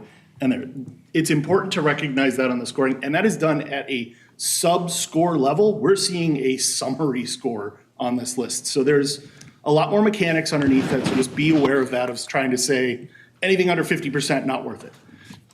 I'm saying that for any given category here. Beyond that, one other thing that I want to highlight, we talked about this a lot. Do we want to fund more bigger projects, or fewer bigger projects, or more smaller projects? We've multi-use trails over the multiple solicitations I've seen here has always been a conversation of point of what should the maximum funding be. There are 6, I believe, or 5 maximum funding ones hitting here. So $5.5 million in these multi-use trails. That's really why we're not getting further down the list. There are some very expensive projects on this list. If we wanted to do more, you can lower the cap. That's another way to make more projects happen and spread the money around. I'm not saying we should just entertain that today. I'm just want to highlight that, again, we have 2 maximums, an 80% and a hard dollar limit. Applicants will tailor their project to the hard dollar limits or the 80% of what they're going to get. We also have applicants, I know I've heard this from the Anoka County engineer and even city staff, where they will look at it and say, we really have a bunch of needs, but that project will never compete with anything in Hennepin County. We're not going to submit it. It's not worth it. It's not worth the time. It's not worth the energy. So having the list be longer isn't exactly a correlative to the amount of demand, because the applicants will not put in the energy to go in if they don't think they can win. The fact that the multi-use trail scores are so bunched together means a lot of people think they could have won based on the scoring, and that's, the scoring shows that. They're really, really similar. But there are certainly other applicants and projects that are out here that they didn't bother submitting because, look, we can't win in this category because we know something else is coming in or something else is coming out. We could probably have dozens and dozens more roadway projects here, but they know roughly how much money is going in there. And they know how they get scored, because many of those are more empirical scores. The engineers understand we'll never hit a threshold here, so it's not worth it. So I just caution the group of thinking about, just because the list is really long doesn't always mean that there aren't other needs everywhere else and that people have already planfully shifted around. But as far as overprogramming goes, overprogramming is great for making sure we don't leave money on the table, but it is also inherently borrowing from tomorrow. That's basically how we're doing that. We try to do it to make sure we don't drop anything, and I think that's a good reason to do it to an extent. But we wouldn't want to go crazy and double it for, say, to just get some more projects down. $5 million more of overprogramming and multi-use gets you 2 more projects. You have to actually be about 5.3 million to get there. So just for reference. Yep. Thanks for those comments, Member Geisler. Commissioner Jepson. Yeah, thank you, Mr. Chair. So I am looking at the draft 2024 funding scenarios. That one? Oh, yep. Which also lays out the inclusion of the active transportation dollars. And when you look at those ranges, or that midpoint amount in comparison to the ranges, things change dramatically. Things change dramatically when it comes to bike ped, even not as much transit, but also with roadways. And just to piggyback onto what Member Barber was saying, all of our conversations are safety, safety, safety, safety. And the road projects, even once active transportation comes into play, are really hurt hard, because it's also the lion's share of the $250 million. But if you just take 1% away from roads, that's a dramatic decrease in the overall amount of money that these roadways could get. And I have to believe the vast majority, I know from the projects that Anoka County and the cities submitted, were really focused on safety. So if we're going to just look at the percentages by themselves, and as Chris mentioned, These projects are incredibly expensive. So just even taking that 1% away from roads when it's focused on safety, which that was a huge component of our conversation last year in determining how we were going to do the scoring this year, I think you would do it supreme disservice to that scoring process. Now, it would be very interesting to know, and I'm just thinking out loud, but it would be nice to know how the roadway projects also incorporate bike ped, because we've always talked about the road projects that we have now have to have a component of safety and bike ped. So not only are these roadway projects being done, that's even more bike ped that's getting funded because of the overall projects. So for me, my personal opinion, I would be focused on the safety. That's what we're hearing. That's what we need to do. And that's in very specific people's lives we need to impact. Thank you, Mr. Chair. Commissioner Bingham, good to have you back with us. Thank you, Mr. Chair. And even though I pop up here occasionally and I stir the pot a little bit, I may do that today again just for fun. I'm easily amused. Hopefully everybody here is too. I don't know that I could say it any better than my esteemed colleague from Anoka County. Commissioner Jebsen just did a remarkable job of saying how I feel as the representative from Washington for this moment in time on this board.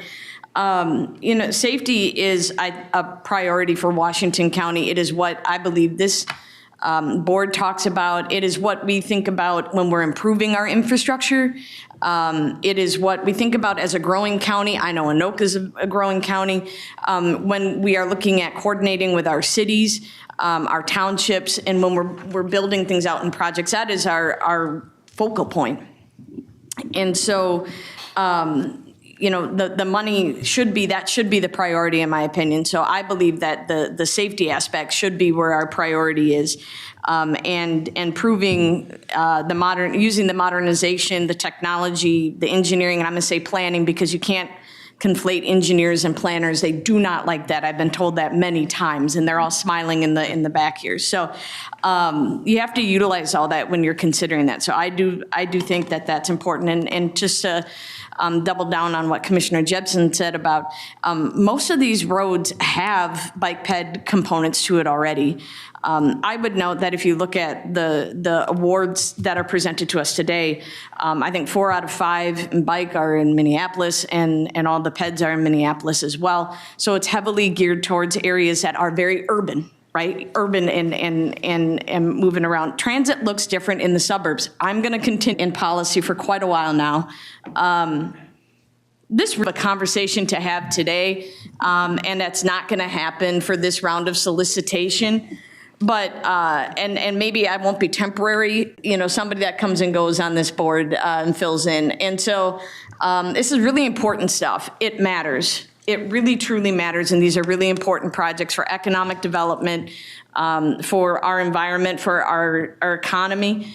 And I just think that it really does make sense to maybe just step back, think about dividing this up, and sending it to the counties. And I'd be more than happy to share some with my good friend down the way here, Mayor Bailey in Cottage Grove, with the cities. I think it just might be a simpler format to let the counties deal with it. Anyway, that's my 2 cents. You shouldn't have asked the city guy to opine on that. I was just going to say the cities will object to that totally because you'll never see a dime. Commissioner Holberg.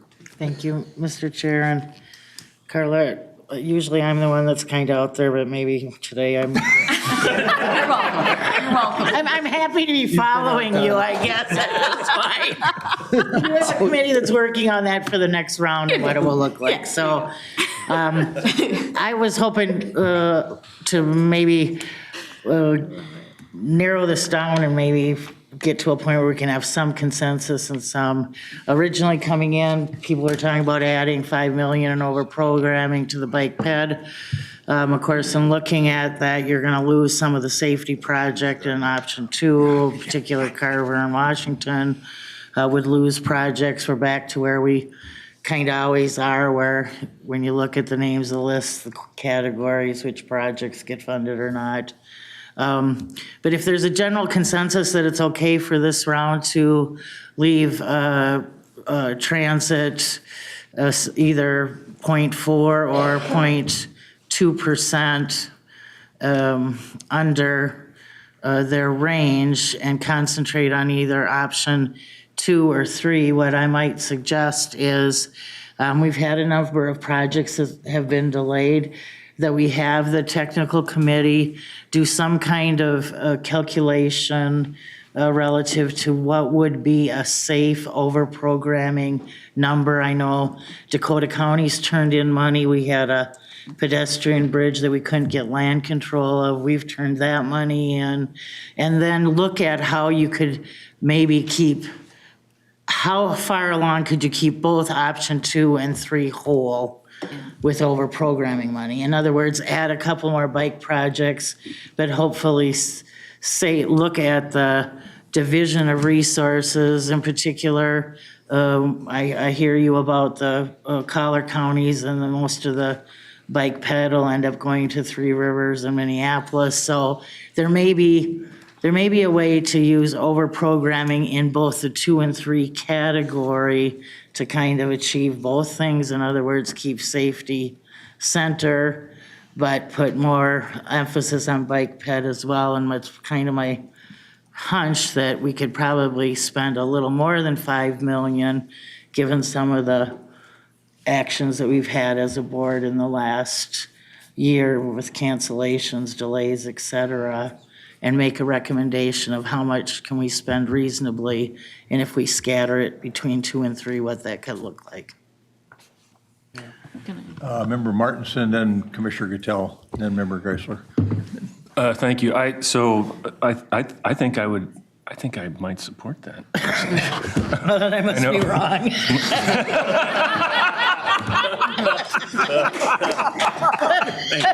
Fall out of your chair. One of us is going to fall out of our chair today, I'm pretty sure. So I wanted to make a couple of comments. One, I think that in the policymaker work group, I want to suggest that we do as much of this in a blinded way as we can, because I think that where we start getting very parochial very quickly as soon as people see the names that are attached to different applications. And I don't think that's in the best interests of the region, and this body is to think regionally. So I want to recommend that strongly, and I'll push for that in the policymaker work group. But the thing I really wanted to know was, under the current scenarios, so what does the word safety actually mean? Right, it's back to this question of labels. So on the current sort of setup of those scenarios, this is what we had in our packet, is that the safety scenario would add one extra roadway reconstruction project, but would also remove one transit expansion project, one transit modernization project, and 2 TDM projects. So I guess I really don't know how to do the math on that, whether that's actually an increase or a decrease in safety, because I think that's a hard calculation to make without knowing all the further details of what those projects are that would be getting taken out. So, but I do support this idea of if we kind of split the baby, if you will, here, then maybe we can do that where we are not taking away as much of the transit. That keeps transit at that sort of just below the threshold of the funding range as well. So before I move on to, sorry, Member Martin. No, I'm done. Thank you. Before we move on to other folks that want to comment, can you answer that question about what this means in the context of the safety definition and the safety scenario when you the consequence of it is a removal of those projects that Member Martinson described? Yeah, so, Mr. Chair and members, so we don't have a good measure for safety in transit. We do have a very quantifiable measure in most of the roadway applications. And so it's easy for us to say what the next best safety project is. It's kind of it's a defined thing, what the crash modification factors, et cetera, are. And so you're getting one additional roadway modernization project because that has a high safety benefit to it based on the measures that we currently have. So I guess that would be the question. I think your other question, if we were to add, say, $5 million more to over programming, I think we would add it to all of the remaining scenarios just so that the totals would equate, we would go above the top end for bike peds, so it would be above that 20% slightly. But just to have a fair comparison across whatever scenario options are left, I think we would add that 5 million across the board. And just thinking through how we might do something like that. All right, thank you. Commissioner Gattel. Yeah, this is a really great idea, and I think, trying to thread the needle of trying to get two great scenarios, safety and bike ped. We talked about the overprogramming piece too, but we also have active transportation dollars, and we could put more active transportation dollars if we didn't have enough overprogramming, or if we didn't feel comfortable with the amount we were using, so that would also be a piece to help make that work. Well, Go ahead. And so, but some of these projects are not well-suited for a pilot administered by Met Council as opposed to the federal funds, which are through the standard MnDOT I know some are, some aren't. process. So we'd have But to pick it and may be in the end an option, but Mhm. I'd rather, Well, knowing that overprogramming that's first. our, excuse me, I'm sorry, Mr. Chair, but knowing that it's, we know that there's going to be more money for bike ped coming in the short term. So if we end up with a little more safety and a little less bike ped, knowing, because the next round of bike ped is likely going to fund projects that are going to go in the ground before the projects that are in the solicitation, because they're 4 years out. With the So- active transportation funds, you mean? Right, so there's going to be an active transportation bike ped distribution Yep. in about 2 years. It could be spent immediately in probably a lot more expedited fashion. Mr. Chair, Yeah, in sequence. am I next? No. You're number 6. Oh. Member Barber. Thank you, Mr. Chair. I do like sort of having some of the hybrid between the safety and on option 3. One recommendation that kind of still stays with our safety theme might be to fully fund the last 2 projects in the Safe Routes to Schools category as part of the $5 million that's out there. All right, thanks for that. And I'm not Add member DeGan. saying 5 million. Member Geisler, and then member Morass. Thank you, Mr. Chair. I guess I was going to float a hypothetical. If you look at the safety category, if you remove the bottom roadway reconstruction, which is worth 7 million, it comes out of Hennepin County, but if you add the 3 more multi-use in the same category, that's 3 more projects back into Hennepin County. Granted, it's different applicants, different cities, different groups. But that would make those scenarios extremely similar by doing that, by moving one roadway project to the multi-use. And I'd be 100% for funding Safe Routes to School. I'd be all for that. But just as an idea or a scenario that could be there. I guess when it comes to over-programming and where it is, I think we should specify maybe to staff. I so far have heard that we don't want a peanut butter spread over-programming. We want to put over-programming in bike ped. That's what I've heard at the table. I think maybe we should clarify that to staff, that if we want to put 5 million in over-programming into the project, do we want it across all categories, or do we want it in one category area? Member Morass, and then member Anderson. I must have been stretching, sorry. Okay. Member Anderson.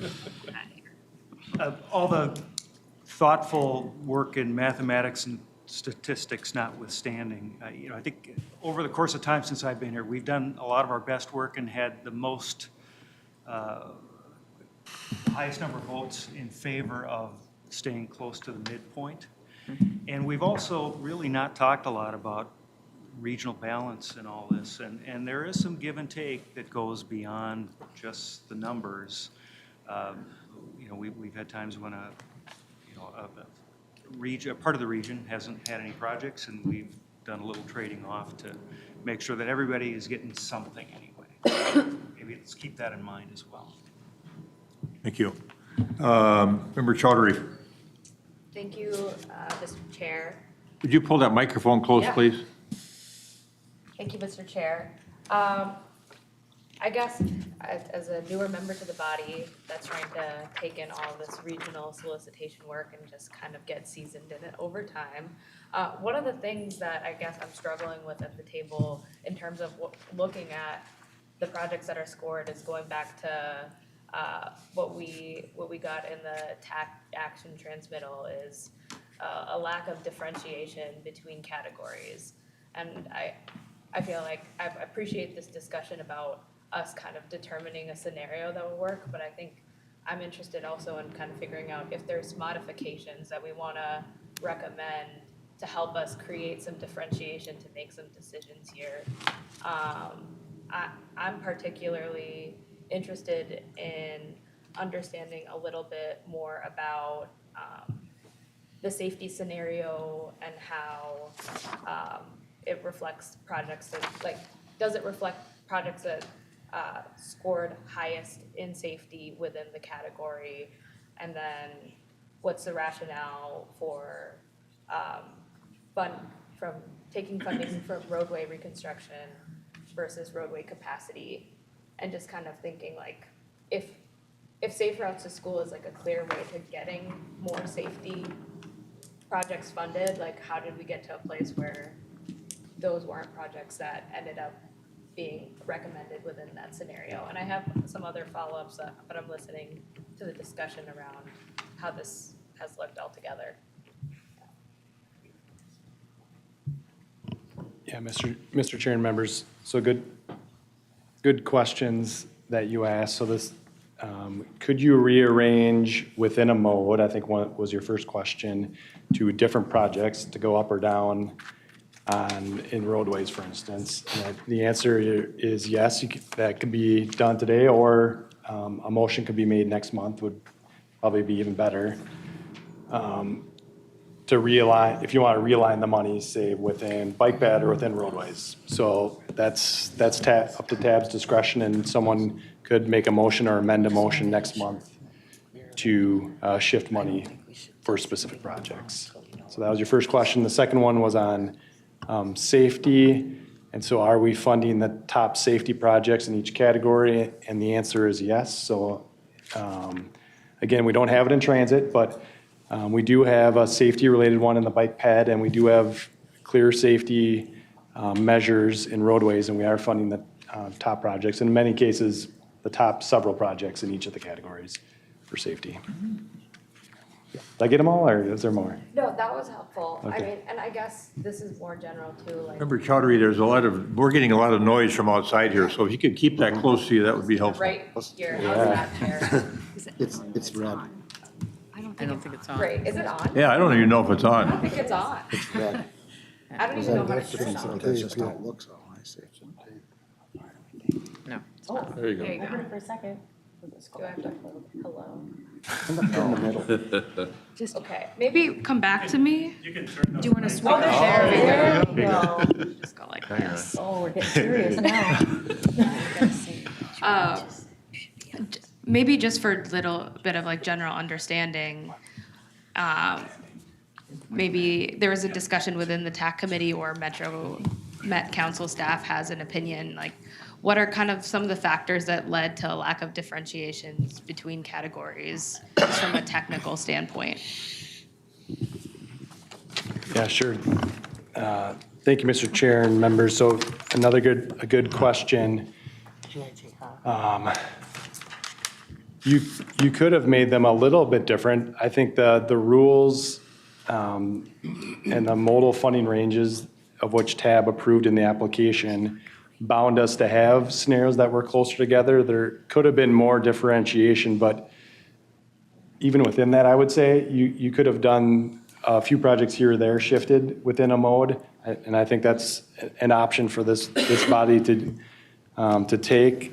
I'll say we did have a lot of, it was kind of complicated already. So to have a more simple decision-making process was one thing we aimed for. And it's not that it has to end in that way, but because we had all these new funding sources, plus we were throwing in active transportation, there was a lot going on. And so to have similar scenarios minus a few projects was one approach that we took. And not that we have to end that way, though. Elaine? One thing I would like to add is, when staff is developing the scenarios, when they get down to the last few, they do look at some of the geographic distribution of the projects to make sure there's some balance there. So that is like the last thing they're looking at. So that kind of guides which last projects are on each list. Thank you, those are all. Other questions at this point in time? Member Chowdhury? No, not right now. Okay, going to Member Hanson and Member Dugan. I just want people to know that I am by no means opposed to safety. But I think Member Martinson made an excellent point in that, how do you really measure it, which Steve has talked about too. And when you make a decision on accepting projects in one category versus another category, is it a fair trade-off? For example, in transit, we don't have that safety component in there, so how can we compare? And also to Member Anderson's point, it seems like every round when we have these discussions, we talk about alternatives to the midpoint scenario, but we always seem to come back to the midpoint scenario. So I think there is precedent for that. Thank you. Thank you. Mayor Stephenson. Thank you. I think that one of the things that's important as we look at this, and I asked Steve to put it up on the screen, is that we obviously have these regional solicitation dollars, but we also have the active transport. And what does that really mean for these numbers when we put in the active transportation into the system? Because all the funding's going bike ped. And I think that that's important for us to consider.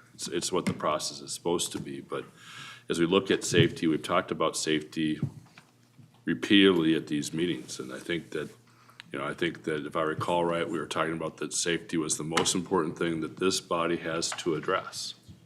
And I think that at one of the earlier meetings this year, we were talking about the fact that if we're talking about anything less than 0 deaths, we're not doing our job. So I think when it comes down to this type of process, if we're really going to say we focused on safety for the last year, and that was by far the most important thing we had to do. But when it came time to fund these projects, we said safety didn't matter as much as we said.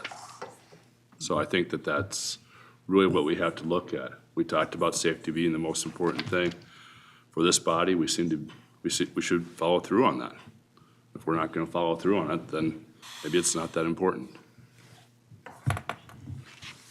All right, what I hear you saying, Mayor, is that there's a distinction between safety, which is our emphasis, and maybe market conditions, if you will. What somebody's demanding might be different than well, I think we that's agreed true, to put our emphasis on. And I think that we have a process here where we can put a little extra emphasis on safety, and I think that's something that we as a body should do.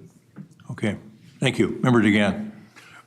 Thank you, Mr. Chair. And following the mayor's comments and the council member Barber, I'd like us to consider funding the Safe Routes to School, those last two projects. I would think would be irresponsible as a child or student is hurt on the way to school. That seems to be an elemental aspect of safety. I don't think we should tolerate.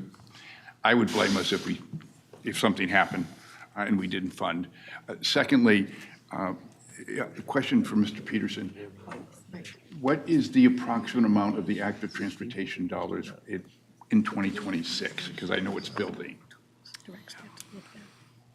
Yeah, thank you, Mr. Chair. And Member Dugan, so the estimate on that is $24 million per year. So if, say, this body didn't do an off-cycle solicitation, which is still your choice, we're still determining whether would you want to, but say, I think you're proposing if we waited till 2026, we'd probably have on the order about $100 million that we could allocate out for active transportation. So it builds. It's already been collecting and it would build. And if we did a similar kind of years out, it'd be around $100 million. For immediate spending. Yeah. Correct. Member DeGan, you had a follow-on. Yes, thank you, Mr. Chair. I know this is a comment perhaps more for the evaluation of the regional solicitation, but perhaps to the bike, pedestrian, the trails, we do an ABRT type stable funding that each year or each solicitation X amount goes to this category. And I think it is in the ABRT or the BRT, I think it's been very effective. Metro Transit knows what to expect, and they can build, it's amazing how rapidly they've built out the routes. And it was just a thought. Thank you, Mr. Chair. Thank you. Member Brian Martinson. Thank you, Mr. Chair. So, two observations. One about safety. So, one of the most important things that this body, that our transportation planning system can do to make it safer is to reduce VMT. Period. End of story.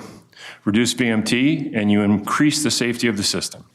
So, any amount of money that we spend on projects that are doing highway expansion are not reducing VMT, so they're therefore not improving safety. So that's just an observation. But the other observation I want to make and remind people of is, yes, this body has been designated to be the steward of about 4% of the regional sales tax funding for active transportation. But an even larger share has been designated to the stewardship of the counties for active transportation, and therefore that should free up other funds that they have to be building out. If they want to be building out roadways, then they've got more money to be doing other things with because they've got all this other money, and there's a lot of money coming to the counties. So I think so if we've got 50 million build up over 2 years, I think what the counties get is, 4 or 5 times that. So I don't support Member Bigham's suggestion, and I think we need to. I want to keep our eye firmly on the ball of the fact that the counties are current, and that's not the only source of additional funding. We haven't heard the part of Amy Menowitz's presentation that lays out all of the additional sources of funding that are going directly to the counties, thanks to the recent legislature. So I just want to keep that before everyone's mind as we have these conversations going forward. Thank you. Thank you, Member Martinson. Commissioner Holberg, and then super quick. Commissioner Jepson. So we originally a $5 million amount was talked about. What I don't think my request of looking at what's reasonable in over-programming for a dollar amount, I wasn't making a recommendation of $5 million. I was making a recommendation that we have a really good picture of what are committed, what funds we've canceled, what we've delayed. And if you're saying we're in that 8 to 12% is the guideline, this is 10. Tell us where we are within the guideline, taking into everything that we know today, and find out how many dollars they were there. I mean, the last couple solicitations, there has not been overwhelming support for what has passed. 2 years ago, it passed by 1 vote. Had I voted my district that I represent, it would not have passed, but as a representative from Dakota County, I voted for what was best for the county as a whole, and it passed by 1 vote. So, I mean, I'd like to get to more of a consensus than by 1 vote, and what I'm hearing a lot of interest around more bike ped and more safety, and if we know how much money we have to spend within the guidelines that we have and taking into consideration in short order, there's going to be almost 100 million in active transportation dollars coming. I think we can make a better decision in July about how we can get to a consensus where we pass it by more than 1 vote. Thank you, Commissioner. Commissioner Jepson. Yes, thank you, Mr. Chair. So if any of my other county colleagues are a little bit up here, I'm trying to get a little bit down here right now. I appreciate Commissioner Bigham's suggestion, and I would really appreciate and respectfully ask you to understand the fight that we had to get those active transportation dollars directly allocated to us, and what we're doing with those dollars to improve upon the lives of our county in its entirety. In addition to figuring out how cities can get part of those dollars, how our Parks Department gets those dollars, how our bike and our trail and our pedestrian sidewalks get those dollars. As county officials, I have been incredibly impressed with the caliber of decision-making, with the selflessness and focusing on bike ped, on transit, on multimodal. And so to hear the abundance of money that counties are getting, which is not true, and wastefully spending it on only county, and we're hoarding it, and we're not spending the money on how it needs to be spent, I would strongly recommend you understand the system a little bit better. And I am more than happy to sit down with anyone and have a conversation on the work that we're doing to improve upon our active transportation within the system that we have. Thank you, Mr. Chair. Thank you, Commissioner. Back to Member Chowdhury. All right. Is it working this time or is it off again? It's off. It's off again. Oh, great. How about? No.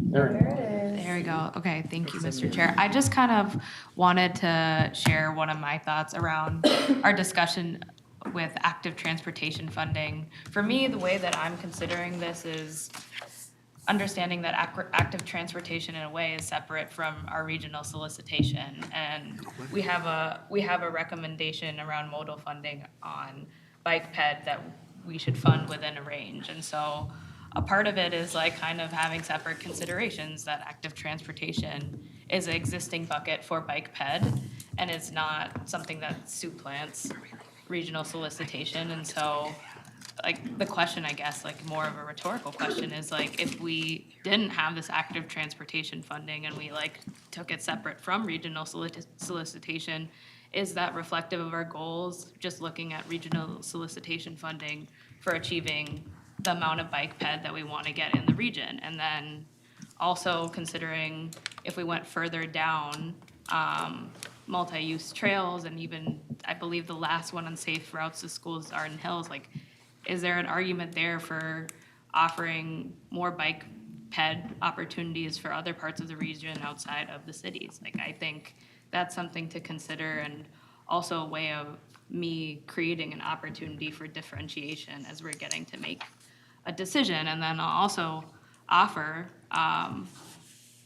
safety. When we think about safety on the roadway, it's not just the highway, it's our city streets, it's our county streets, it's for drivers, pedestrians, bikers. And so any effort on the right of way to create more safety for all of the folks that are using it is adding to safety. And those 36 fatalities within the city of Minneapolis, and I'd be interested to know how the fatalities break out from the report that we got earlier in the year on who was injured and where.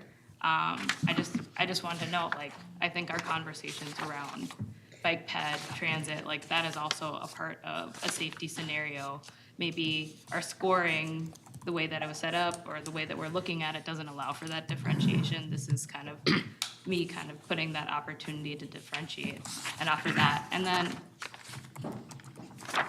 as a new member and as a member representing a city, I'll just kind of offer, I think there definitely needs to be a conversation between counties and cities and understanding like our funding constraints and ways to work together. Like a number one complaint that I get from constituents around the board is usually when there's like a multi-jurisdictional issue on a connection point between a city road and a county road and how we're addressing it together. And I know at the local level, right, we're all experiencing the costs of inflation.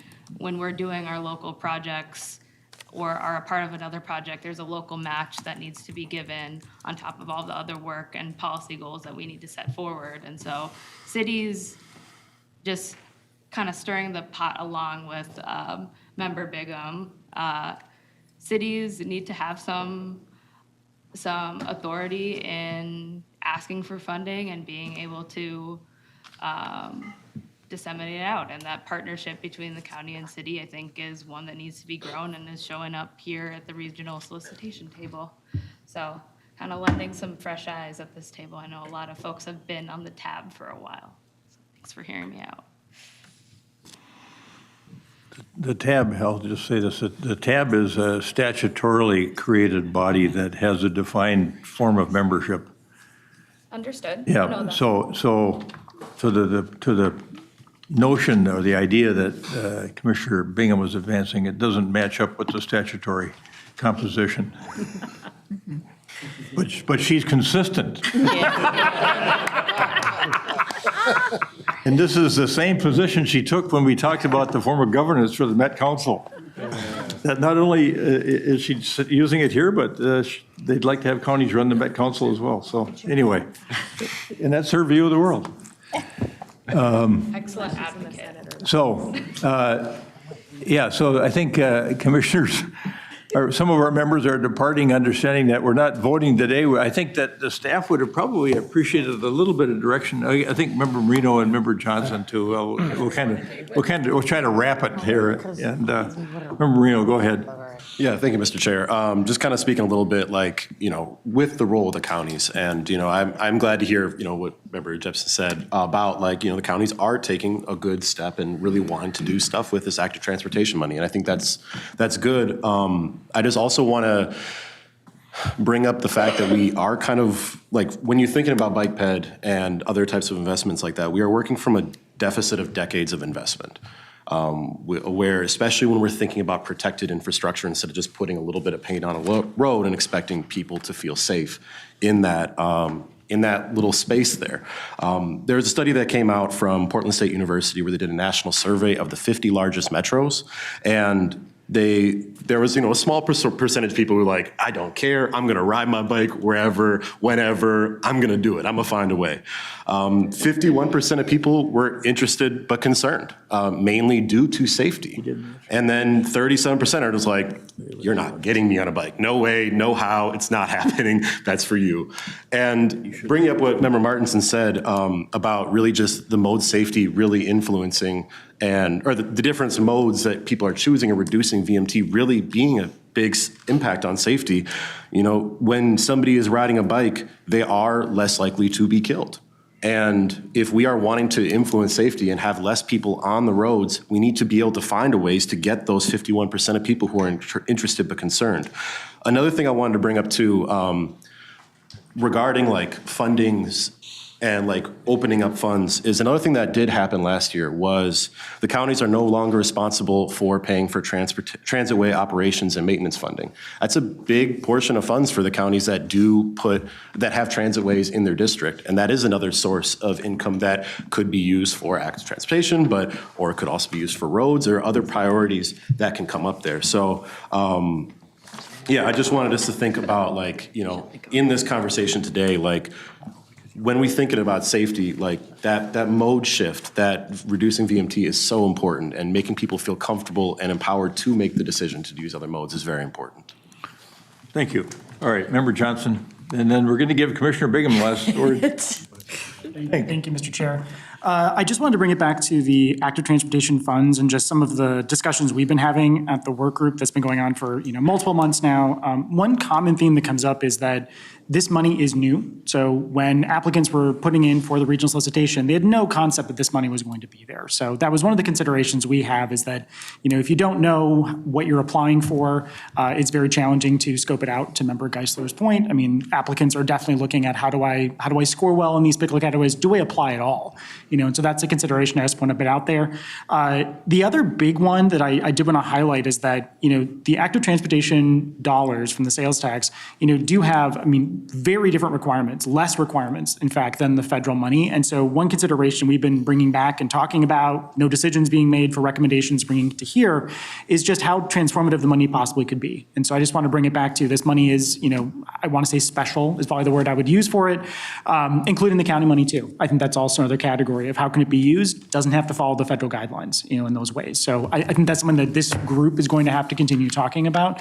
So I just want to caution versus using this as like an additional set of funds coming in. The recommendation was to use some of that because it leaves us more flexibility for either a 2025 solicitation, which we'll come back and talk about with this group, or 2026 and onward. And so some of the ideas that have been floated but not decided on by any stretch have certainly been, what if you had, sort of a large project that every year, every cycle, we knew there was going to be one large bike or pedestrian project, something that really made an impact in the region.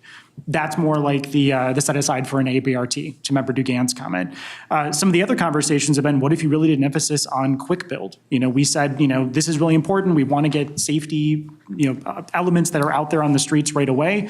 There's many ways to do that in a 1 to 2 year cycle. That's something that the regional solicitation is not designed to do. And so I just want to put that out there as something else that could happen. But there's lots of possibilities with these dollars. And so one of the hesitations, I think, and I don't want to speak for the group, but one common theme I've heard is maybe don't spend it down to zero. Try not to do that because it leaves us flexibility for some big transformative money in 2025 or 2026. So I'll leave the comments there. All right, yeah, thanks for those comments. I think it's helpful. Commissioner. Thank you, Mr. Chair. So just a couple things. My overall point is this is complicated. I was gone for 6 years and you're still having the same dang conversations that you had 6 years ago when I was on this board. So I don't know, something ain't working. And I will remind the board that the legislature did create this beast of the Met Council and the TAB. And they certainly can change it, and that certainly is an option. And elections have consequences, and it certainly is a hot topic up at the legislature about possible changes. So I think that there's been plenty of attention on these projects that are funded through the TAB and by Met Council. And so I just think it's obviously too late. And I know Steve's like, oh, please don't make me go back to the drawing board by July and do that. But I'm telling you, as somebody who was here 6 years ago, and y'all are having the same conversations that you were 6 years ago, one big project, you just played right into my conversation. One big project, or bunch of little ones. It was the same conversation you guys were having 6 years ago. So, and I think it probably merits a bigger, broader discussion about whether or not to put all the money in one pot and send it on down, or, just keep doing what you're doing and having the discussion about whether or not Minneapolis gets all bike ped and stuff and the collar counties don't get some, or whether we're doing transit or not, or whether it's safety or not. I'm just saying it's the same conversations time and time again for every solicitation. Thanks, I think.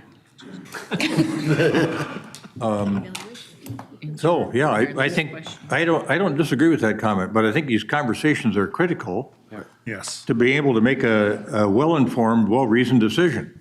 Yes. And that's what we're trying to do here, and that's the purpose of this conversation today, is to have colleagues discuss amongst themselves all these different funding scenarios or variations of them, to hopefully try to give the staff some guidance, so when we vote on this next month, I'm with Commissioner Holberg. I don't want to see us with a 1-point margin. We've had situations where we've had unanimity of opinion.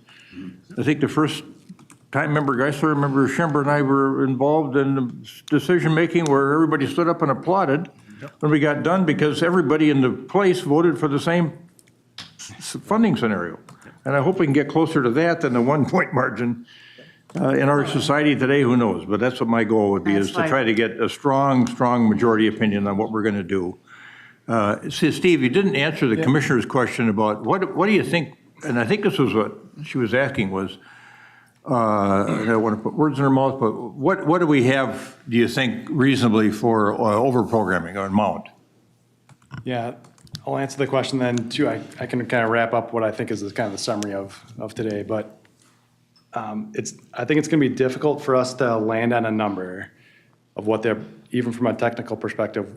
We know we've done the last few cycles kind of the 8 to 12%. A few months ago, we ended up redistributing about $2 to $3 million because we didn't have projects that could fill in.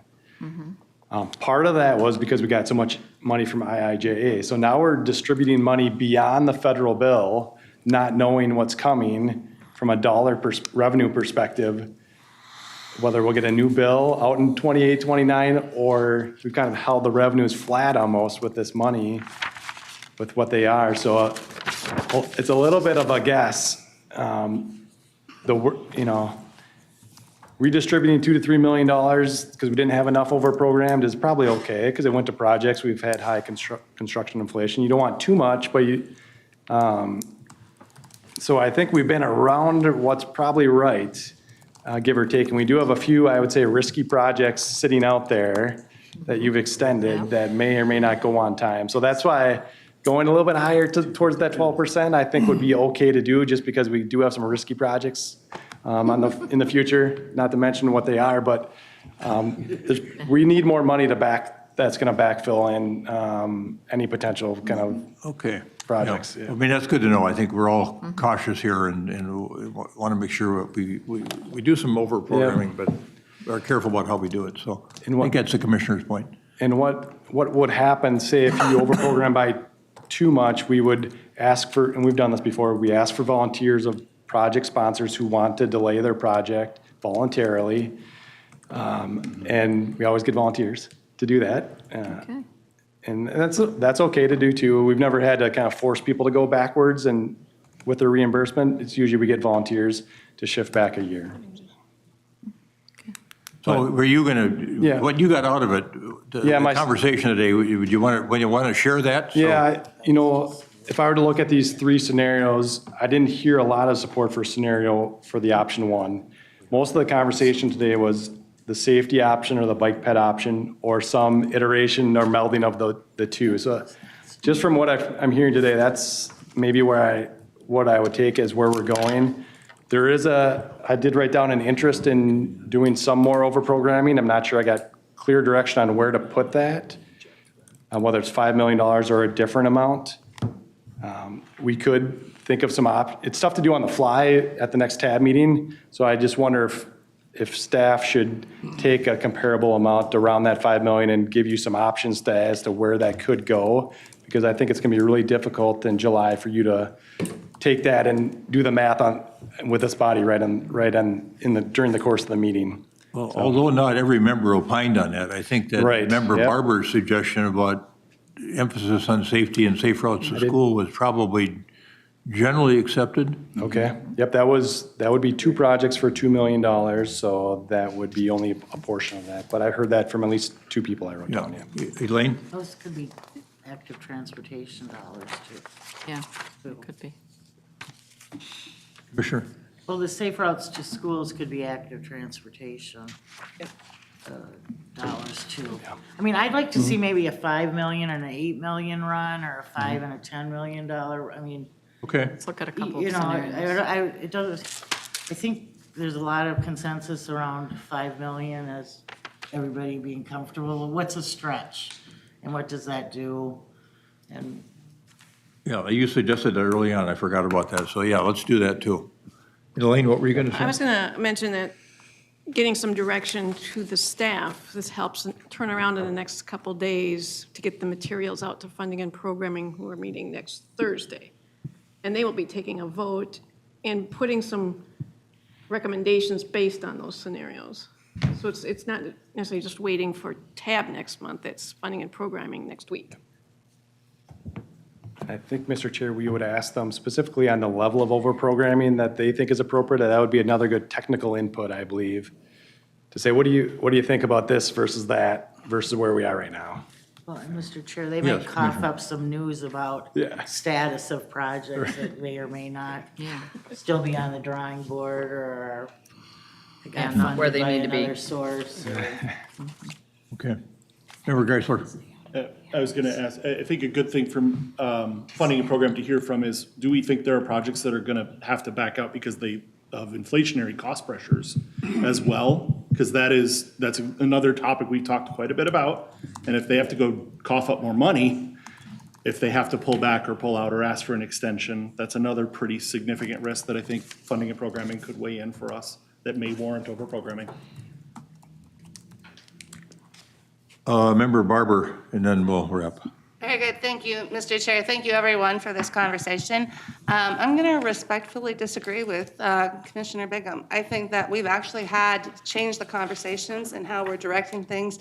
This cycle, we're talking about safety because it's what we're hearing from our communities. 2 years ago, we were really focused on, we did go more bike ped directed option because we had all the carbon funds coming in and things like that. So we were guiding regional priorities, and I think we have done a nice job.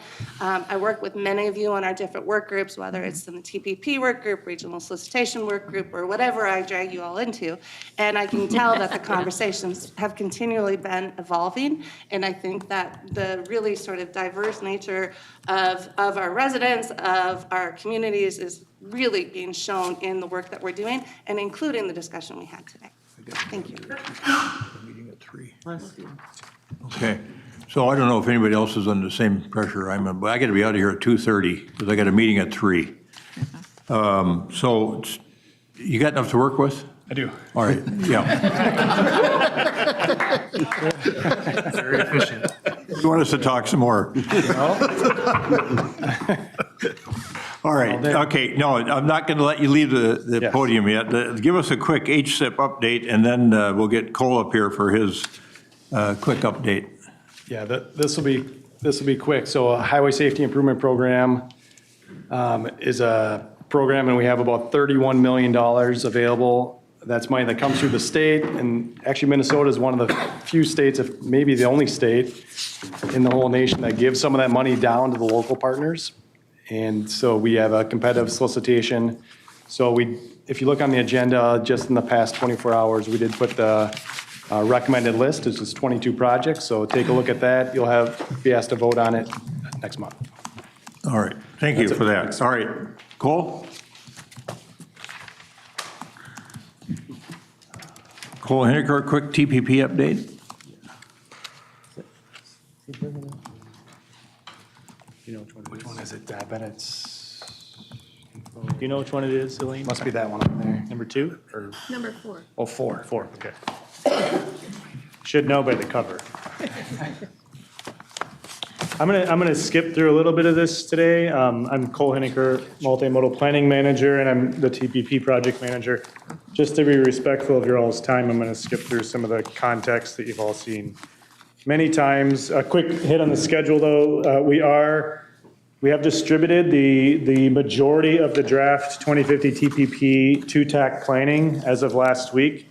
They're going to be voting tomorrow to recommend release for public comment. It'll be going to TAC in early July and then to TAB next month.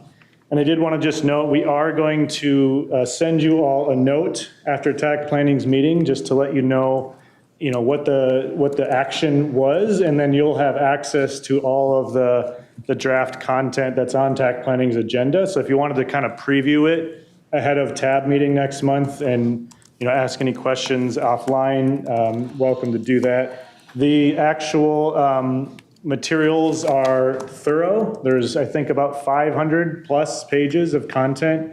And so you should have seen the majority of it with some of that early review in the last couple of months. But just note there might be a few new items in there, appendices, things like that. So I'm going to skip all of this. I did want to just touch on the feedback that we got from the 2 committees that we had working on the TPP. The technical working group met last month to wrap up their meeting. Reminder, that's mostly TAC planning, but some additional representatives from state agencies and other kind of community partners. They gave us some feedback. They acknowledged that it was a very large and long process, and they appreciated staff's management of that arduous, complicated task. They really liked the online document review. They were able to use Microsoft Teams in a shared document so they could see each other's comments and they could react to things more in real time. There was some appreciation for the virtual meetings, being able to facilitate better attendance because we have people coming from all over the region. And that they really appreciated that we had these separate policy development teams that brought in some additional topical expertise and then had a workshop that allowed people to interact in person that one time. There was some feedback that in-person meetings at some point in the process might have facilitated better discussion. They basically met exclusively virtually throughout the entire 2-year process. And that there may have been some times when more small group discussions would have been helpful. We did have those at a few of the meetings, but not all. The advisory work group meeting, this is the policymaker level, and I'd welcome any TAB members that were on that to add to this. But the feedback was that the tools that we used during the public comment period, or tools that we could provide during public comment period would be helpful. Ways that TAB members can promote the TPP draft, ways that they can describe it to partners that might be interested in providing public comment. So we'll be working on those. They thought it was an efficient use of their time and a lot of great information. And again, similar to the technical group, they thought some in-person meetings might have facilitated better discussion.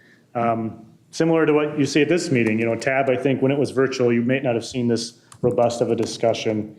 But again, virtual also facilitated better attendance in some ways. So this is the full list of documents that we have made available. The one exception is that we are still finalizing the environmental justice review. That we hope to have that by the TAC meeting, so it will for sure be ready by TAB. The other thing that you all spent a fair amount of time providing comments on, and we do have attachment of all the comments TAB members provided on the TPP attached to today's agenda for your review. The regional development guide itself, it's called Imagine 2050. That's going to be an entire document that has all the plans underneath it. That was always the intent of the state legislation. There will be a transportation chapter. That chapter is an abbreviated version of a lot of the rest of the more detailed content. It has an introduction, the context for why the TPP is specifically tied to the goals, has a fair amount on the plan development process, describing the committees we went through, a lot of the survey work that we did in those early listening sessions, and then a summary of the investments, both the funding stuff, like revenues, assumptions, things like that, as well as links to the investment plans and the list of major projects that are assumed in the TPP.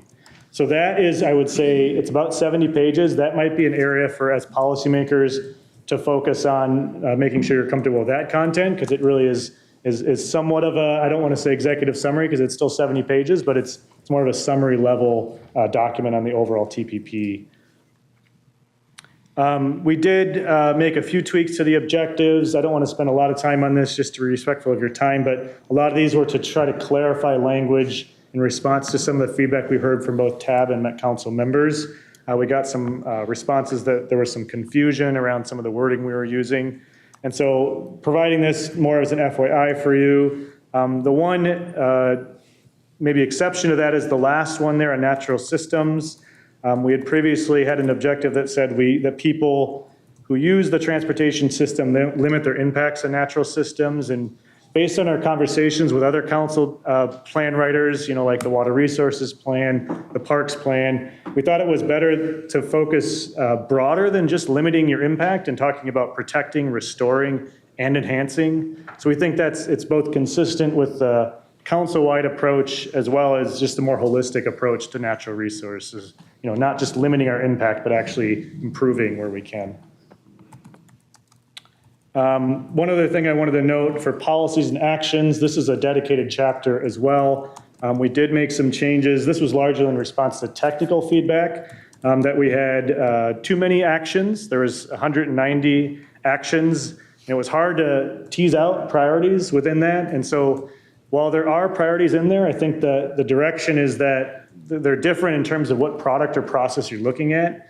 And so we have some tags for those actions that indicate whether they're really targeting investment priority or long-range planning, like comprehensive plan or corridor planning priority, or building capacity of the region. Sometimes we just need to get better at what we do with technical capacity, or whether they're giving direction to a partner. Oftentimes those are targeted at MnDOT, who is a strong partner in our implementing our regional plan. And so that just helps. You could filter those actions by the type of product or process you're trying to use. And so obviously regional solicitation is a big part of that. Just note we tweaked that to investment priority because it applies to more than just solicitation. It might apply to MnDOT funding or transit funding. But that's oftentimes the kind of action that will be giving direction to the solicitation evaluation that's kicked off. And so something to think about there. With that, I don't really think we have time for an open discussion, given the timing, but wanted to just note that you'll have access to the file probably late tomorrow, and you could even start reviewing them. The agenda is already public, but we'll send you a specific link so you can find it easily. And next month, it'll be coming for release for public comment. Just a note that the public comment is going to be starting August 15th through roughly early October. And then the TPP does come back to tab after public comment for another request for action to adopt. And that's specifically to the new TPP. Amendments don't go through that additional step. So we don't have a date for that because we want to weigh how many comments we get and what changes need to be made. Okay, Member Barber. Thank you, Mr. Chair. Very, very quickly, I just want to thank everyone who participated in the Transportation Policy Plan work group for the last couple of years. Thank you definitely to Cole and Jed, who I don't think is here, for all the help, and also for taking the time to review the information and comments. I think we have a very, very solid plan, and I think what's really different about this time, to me, feels like it's more people-focused, which is, I really think when I go to talking about setting a regional vision, we're trying to help people. So just really want to thank you for all the time. Thank you, Member Barber, and thank you, Cole, and all of your staff, for all your colleagues that have been doing the work on this really, really important area of emphasis for our transportation infrastructure. So, okay, thanks. Joe, you want to come up real quick? You got 1 minute. Kind of kidding. With that, I stand for questions. You may like that idea. So we've seen this on the agenda a few times, and it's kind of taking the place of Amy's presentation as the one that keeps on getting bumped. And I'm okay with that, but you might remember that we've had a lot of scope changes. It's been a little while, but over the last few years, since we last updated this in 2019, where we had a lot of pieces where the project was going to be done on the ground identically, but we'd move a piece of the project over here to some other project by some other sponsor, and go through the process. And every time we did that, we had the same thing, which is basically, all right, we'll use our recent history as precedent and approve this. So in the interim, I think there was some interest in having this reflected in policy. So the attached is a policy that does a couple of things. One, it acknowledges that these kind of things can go through as an administrative modification without going through this process, given the history that we've had. And two, it does have them come through the process if the change or the pieces being moved out of the project are over a certain percentage of the cost. So that, there's some nervousness about, well, you're not just going to move a $10 million piece somewhere else or whatever. So there is some acknowledgement of that. I think it's 10% of the cost for over $1 million project, 20% of the cost for under $1 million project. The second thing that it does is it takes usual administrative modifications that are allowed through the process with small amounts of federal funding up to $50,000 and allows us to change those administratively. And the reason for that is that we've had a lot of those. And as a staff member, I've been very hesitant to say, yeah, sure, keep some money without your approval. So it's a very small amount of money, and we can talk about that either some other day or when we go through the action item. So I will stand for questions, but I know people are itching to leave. You're not driving them out, Joe, I know that. It's just the pressure of the day. Questions for Joe? Anybody? Okay, comments? All right, good. And Member Barber, we'd be remiss if we didn't thank you too for leading that TPP group. So thanks for that. Thank you. Yeah, and as we depart, one thought here, there's the U.S. Conference of Mayors annual meeting is next 20th, so weekend over the 20th in Kansas City. There's a company out of Seattle called NREX that's doing a lot of transportation consulting. They are finding that from a data standpoint, that in a post-COVID world, that there's more and more pressure on local street systems because of what we are all recognizing is the advent of retail by Amazon.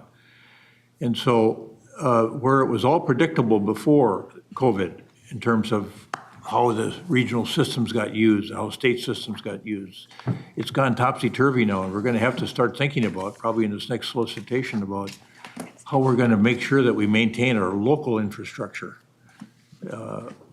in addition to all the other safety elements that we want to consider, but more and more pressure that way. I was on a call with the mayor of Kent, Washington, who has the 4th largest distribution center for Amazon in the country, and it's just putting an enormous toll on their local roads. So anyway, keep that in mind. Anything else for the good of the order? All right, we stand adjourned. Thanks, everybody.